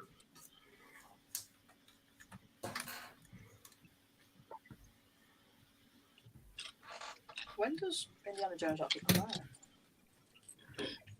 The new film, I think in like a month, maybe. It's got to be soon. It's supposed to be like the summer movie. I just rewatched the Dungeons and Dragons movie. It came out because it came on Amazon. I saw it in the theaters like about a month ago, and it was good. But then I rewatched it. I liked it even more. I thought it was going to be horrible, but it was actually a good movie. What? So it's already out on streaming? Yeah, it's on Amazon. We have to pay. You have to pay for now on Amazon to rent it. Because I haven't seen it. I haven't been to the cinema since The Last Jedi. Really? Yeah. Couldn't take Rise of Skywalker. Oh wait a minute. Is that the last one? Oh god, yeah, The Rise of Skywalker. Yeah, so I haven't been since The Rise of Skywalker. Oh no, wait a minute. Did I go? Did that? I can't remember.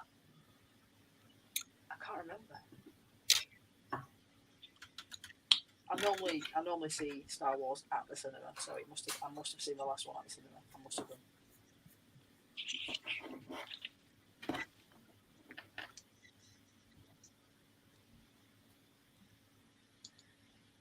Yeah, that Dungeons and Dragons film was really good. I thought it was going to be too jokey and hokey, but it was pretty comedic. But it was done well. It was good.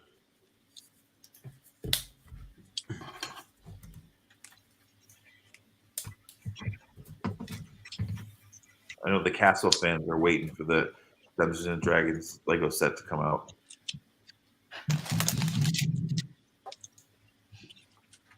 Yeah, definitely. The fan submission looks really cool. Just wonder how much that's going to end up with. Get downscaled. I hope it doesn't get like downscaled and turned into a foosball table.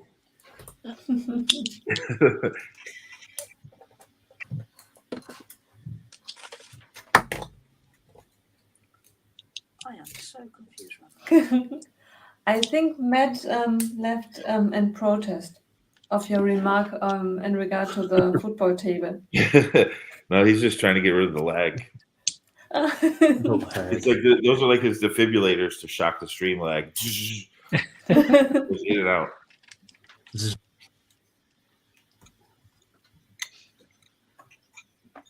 I don't know what it is these days because stream last week.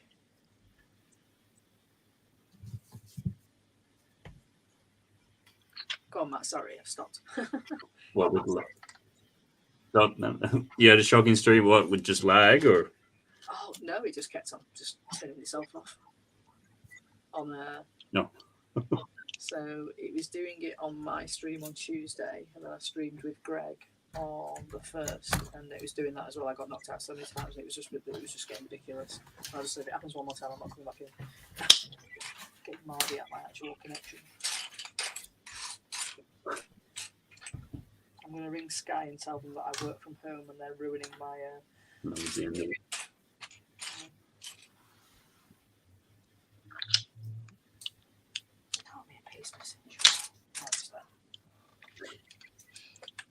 I think they've just in our area upgraded all to the fiber. So they're probably just winding down the other stuff to try to encourage you to move across. Well, I'm on super fast, but it's not true. Definitely not on super fast fiber optic.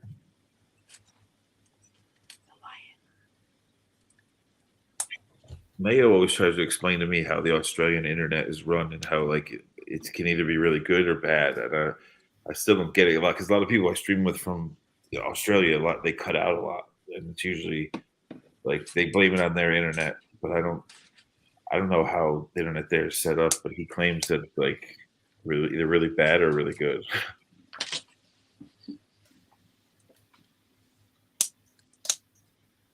I guess some parts are fiber. Yeah, it's been a while since I've been there, and they're rolling out a new system, and because obviously Australia's the size of America, but you're going up 7 main cities. So, they of course do the 7 main cities first. And then even within that, though, it's quite spread out. So they'll do the higher density population areas first. And as with anything, I think part of it's a government contract. So naturally, government contracts is the way that they can sometimes go. Things don't quite get done the way that they're meant to. So that's understanding it's spread out. But what about Britain? Where it's so bad with our internet? It's ridiculous. Well, I've noticed that in the Australia, the cities are far apart. Like in between them is really gets kind of remote sometimes. Seem like people live there, yeah, but it's not like it. Those cities in Australia seem pretty spread out for the size of the country. Yeah, it's sort of like, the distance from Sydney to Brisbane is kind of the equivalent of maybe Miami to New York. So, and yeah, that's far. There's not a great deal in between. So, and it's only been in the last 20 odd years that you've had low cost airlines coming, because you can do the flight in a bit over an hour, but to drive it, it's like 13, 14 hours sort of thing. There's a documentary on Netflix where the actress who played Professor Sprout on Harry Potter, she's traveling around Australia. It's actually really interesting because I guess she moved there when she was like after the Harry Potter film, because I guess her partner was from there, and I think her partner has since passed away. But she has like in-laws in Australia, but she's traveling around all these parts of Australia in the documentary. It's really interesting. She's a nutter. She's awesome. And all the kids notice her there. Even like the Aborigines, like, kids that are in the middle of nowhere, they recognize her as the lady from Harry Potter, which is pretty cool. I can't remember her name, but she's so great. I love her to bits. Is it not Miriam something? Yeah. Yeah, that's like the name of it's Mariam Does Australia or something like that on Netflix. It's pretty cool. Yeah. It's really You cool. need to watch her on Graham Norton. He's hilarious.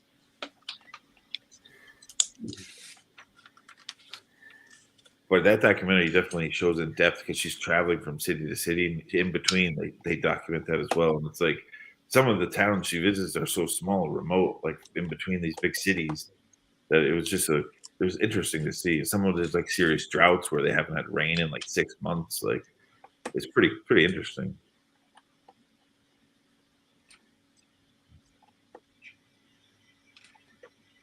Scared of going to Australia. Too many snakes.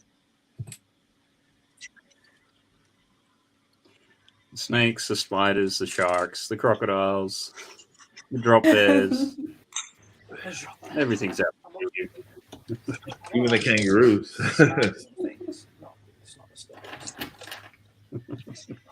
Aren't even the kangaroos and koalas can be kind of nasty too, can't they?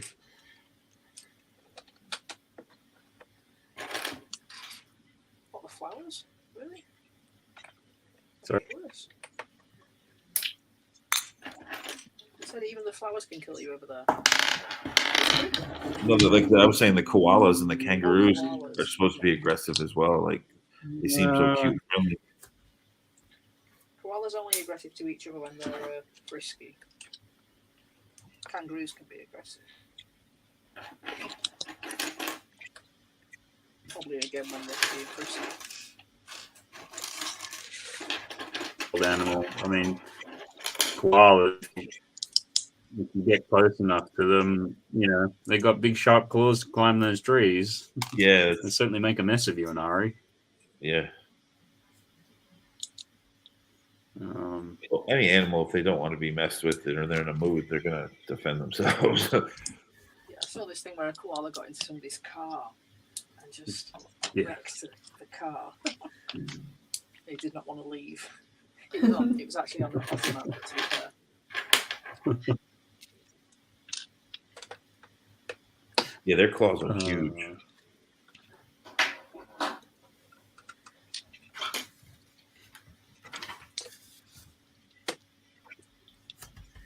They sleep for, I think, something like 22 hours a day or something. So I just climb up a tree, curl up, and go to sleep for most of the time. Wake, eat something, then go back to sleep. The thing over there that would freak me out, like, enough. I'm used to snakes and reptiles, but the spiders over there, the poisonous spiders, would freak me out.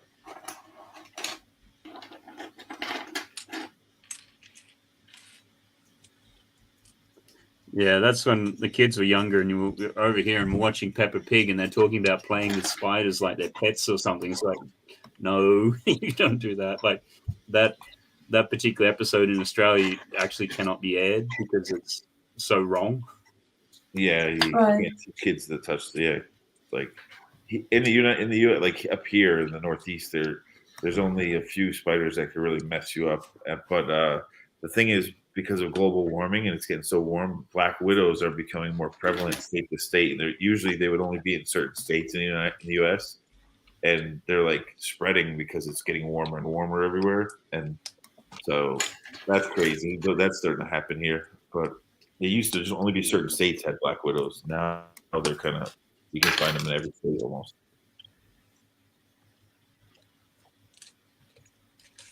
Yeah, we're ready to go with it. Yeah. So, and yeah, I think we're starting to hit up against the 3-hour mark, so might sort of go for a bit of a spin around, see what people got up to and what's coming up on your channels and things. So I'm thinking, where will we start? Might go in reverse order. Start with find.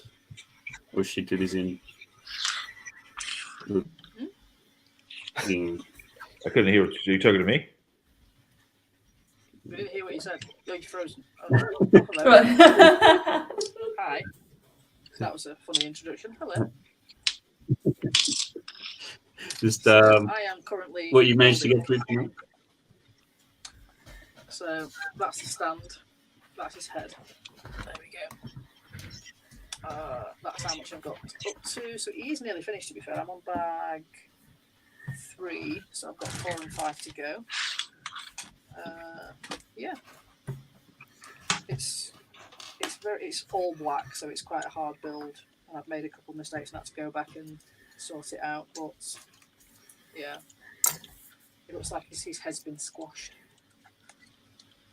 Flattened down. Yeah, so that is what I've been doing. I have to work on my mock, which is here. So I'll be doing that on Saturday because I'm away on holiday from Monday. We're going up into the Dales again. If my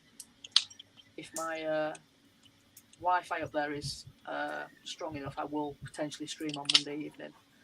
But other than that, I've not got anything. So I won't be here on next Thursday, unless. No, I won't be on next Thursday, I'm afraid, because I am on holiday. So I am going to give it a bit of a break. And then next Friday, when I'm back from holiday, if my Wi-Fi is strong enough, I will be on Greg's stream on Friday evening, because I'm technically back from holiday, but I'm still away, because I'm I'm coming down from the Dales and going to Mossley Brick Show and displaying there on Saturday. So that's me. Yep. Great. All right then. Well, enjoy your holidays, and we might see you back in a couple of weeks. Yeah, it's my 18th wedding anniversary on Sunday. So. Congratulations. Ooh.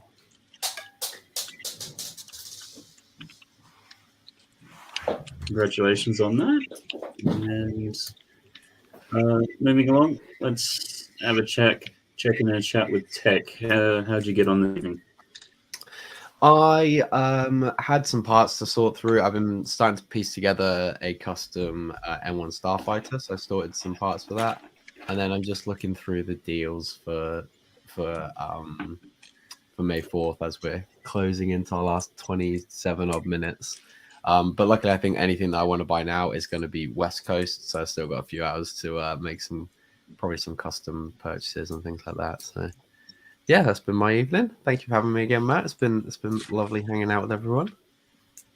Always great to have you on. And what do you sort of got coming up on your channel, or things that you'd like get a plug in for?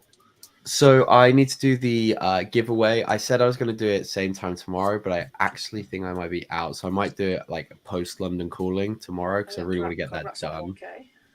Thank you very much. So I think I'll probably do the giveaway at some point after London calling if that doesn't go on too late tomorrow. If not, at some point over the weekend, I will get that done. I'd like to stream over the weekend, maybe a little bit more, because I do just need like a couple of 100 watch hours, I think, left to get to that all so glorious monetization, so I can start earning pennies and I can justify this spending somewhat to Paige.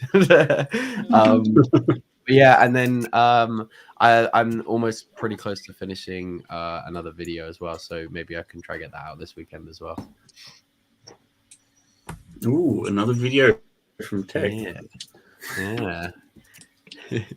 Best believe it. They keep coming. Oh, great, excellent. And moving along then, not that Sam Smith. How did you end up getting on with your non-Star Wars mock? It's good. I came up with this little design of like a little skull, which I'm really happy with. Amazing. Of being like, you try to actually angle it correctly, being nice and like compact, but still big enough to fit like the stones in between its eyes. So that was a battle, but that's the backside. There's a lot of interesting things holding that all together.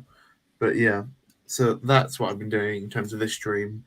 Content wise, today I finally uploaded the video that I've been working on for a good couple of weeks. That being when I was at Star Wars Celebration, I decided that it would be a wonderful idea to do a cosplay bingo, which would be me running around the convention looking for certain Star Wars characters and to get them to sign my t-shirt, which I turned into a bingo board. It's the video's out today on my channel. I think it's fun. There's a lot to laugh at of me just failing time and time again, but I'm really happy with how it came out. I hope you didn't have Plo Koon on there, because I did not see a single Plo Koon. He was not on there, no. Luckily enough. Okay, cool. Do you have anything else sort of planned coming up on your channel? Coming up, Morak will return soonish, probably not next week because I'm away, but the week after that there should be a new update on that, because the convention that needs to be built for is coming quickly, and I need to get that built as well as other mocks before. Oh yeah, I've got a lot on my plate, so I will be building quite a lot. Building away with lots of things to get them done for the various shows. Excellent. Well, it's been great having you on this evening, and always great to chat Star Wars with fans with that. So, and moving along to Studsidious, what did you manage to get through this evening, and any sort of content and things that you've got coming up? Well, I just sorted a bunch of bricks for a little Star Wars diorama that I'm working on. I have bricks coming in for it, and I'm sorting through bricks. So that's basically what I did today. And I just, I have an Instagram page that's CS Builds. I randomly put out mocks on there, and I like to share my stories, how like they're progressing, and show people figure techniques and things like that. So, other than that, no, just the same old, same old. Okay, great, excellent. Yeah, no, definitely check out at least your Instagram, because you've got some really cool sort of mocks and little dioramas that you always do, whether it's Star Wars or vintage video games. They always come out quite nicely. Oh, thanks. I try to keep it small. If I built like huge stuff, I'd be broke. That's why I try to keep them small. Yeah, certainly can appreciate that. So, moving along to Lady McBrick, how did you get on this evening, and what's sort of coming up on your social pages? You do not really recognize what it will be, but soon I hope progress will be made, and then you see what it is. Yeah, but I think for the hours that we spend together, it's okay. I'm not the fastest builder. You got through a lot of that, actually. You got a big chunk of it done. Yeah. Oh, thank you. I really like the front, the sliding mechanism of the little seat area. That's really nicely done. Yeah, I really like that. Yeah. As for what's coming on, I would like to give someone a shout out. I think everyone knows Brick Huntress, right? Kate. Yep. Yes. She does her very first live charity event at the weekend. It starts. It's with the time differences. It's really strange to describe it, but it is on Saturday. And depending where everyone is, the time then shifts. But Saturday it starts. It will run for 9 hours, 3 times each 3 hours, and there will be guests, and there will be a raffle. One of the things that one can win if one donates is the Castle in the Forest, the gift, the Bricklink designer set is one of the sets that one can win. And there are prizes, and there will be fun guests joining her. And yeah, I really look forward to check her out and see what she's going to be up to on these 9 hours. And I believe it will be fun. And it is for a great cause. One of the causes is, let me see, have I made a note somewhere? Oh, the Trevor Project is one of the causes. It's all about mental health, and the other one is the child mind. Yeah, she does amazing mosaics too. Her mosaics are so cool. Yeah, she is amazing. Okay, excellent. Yeah, I'll have to check that out then. So that's this Saturday, depending upon where you are in the world. So, right. Okay. Brilliant, excellent. And has you got anything else that is coming up on your socials? I hope that I will very soon be able to do a live stream, at least a couple of videos, and yeah, fingers crossed. Oh, brilliant. After I uploaded my first video, and I think I made a mistake with it because I can't watch it. I hope someone, but Travis already told me that he was able to watch it. How long did that take you to make? Because it was like that. Right. I have to confess that I did not use the footage that I made for the upload.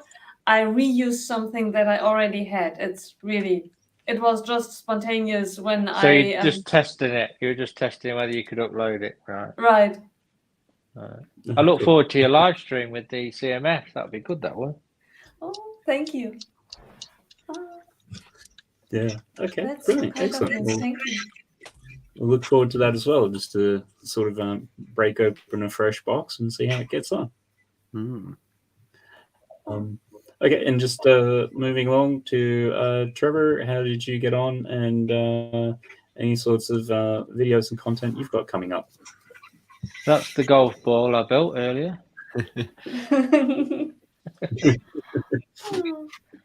And then moving on to the desktop. So you got grey, So it is grey, and then some colour.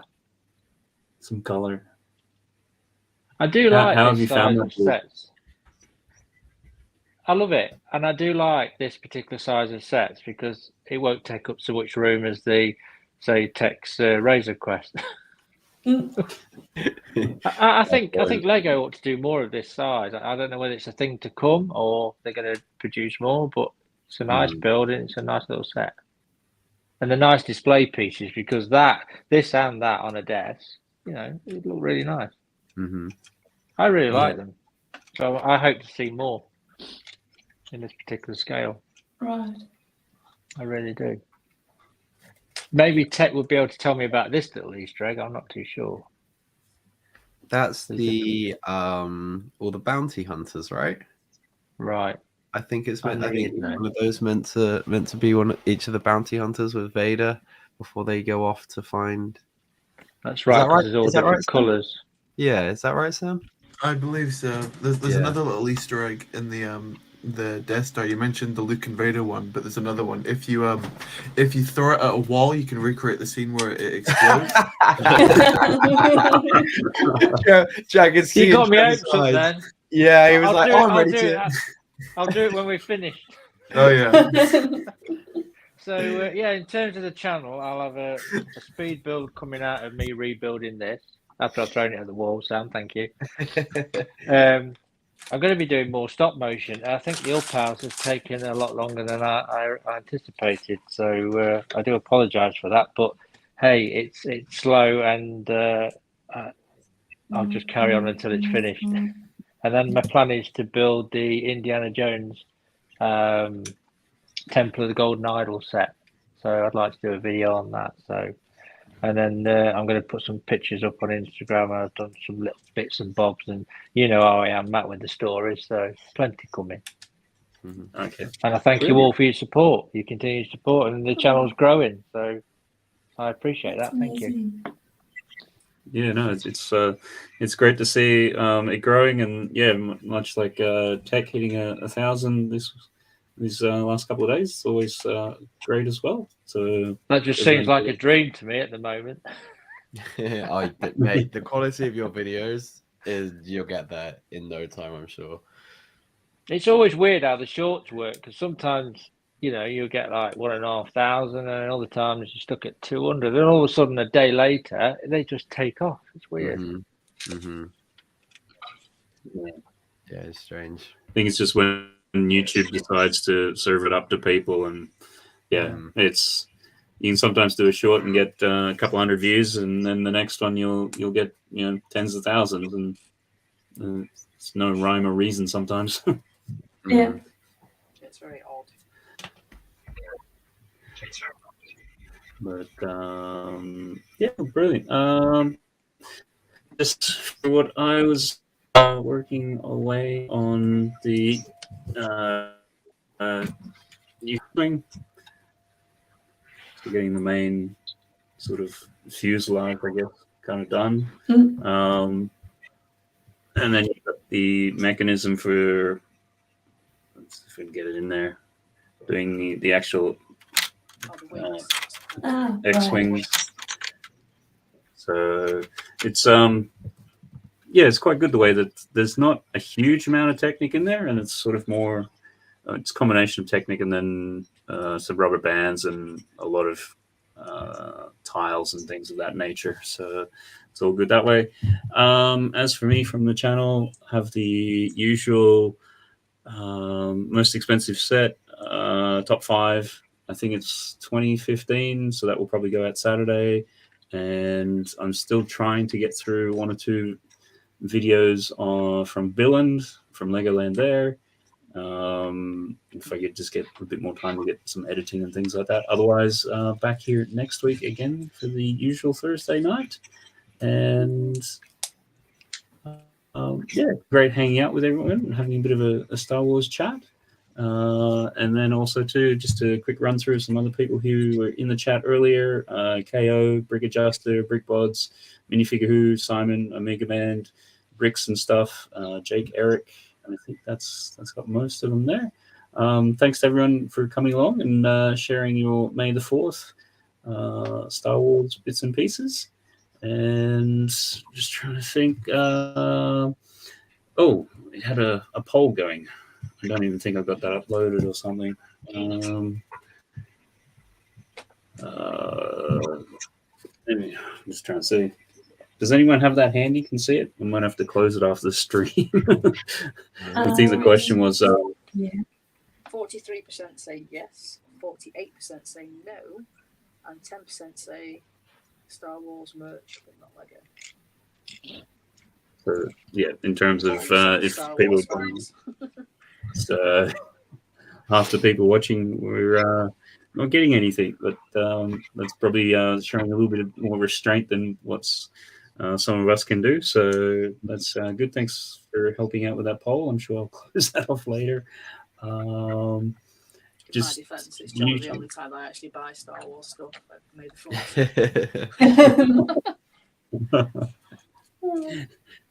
too much other stuff there going on. So yeah, thanks very much, everyone. Hit share, like, subscribe, all that sort of good stuff. And thanks again to everyone here. And I think just sort of close it out and see you all again next week. Bye. Bye.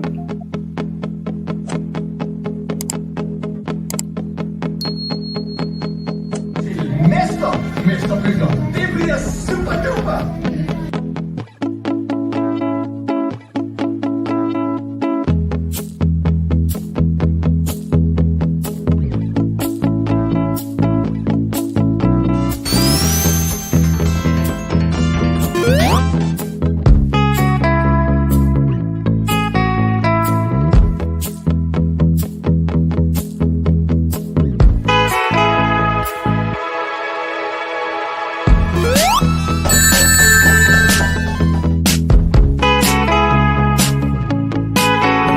See ya.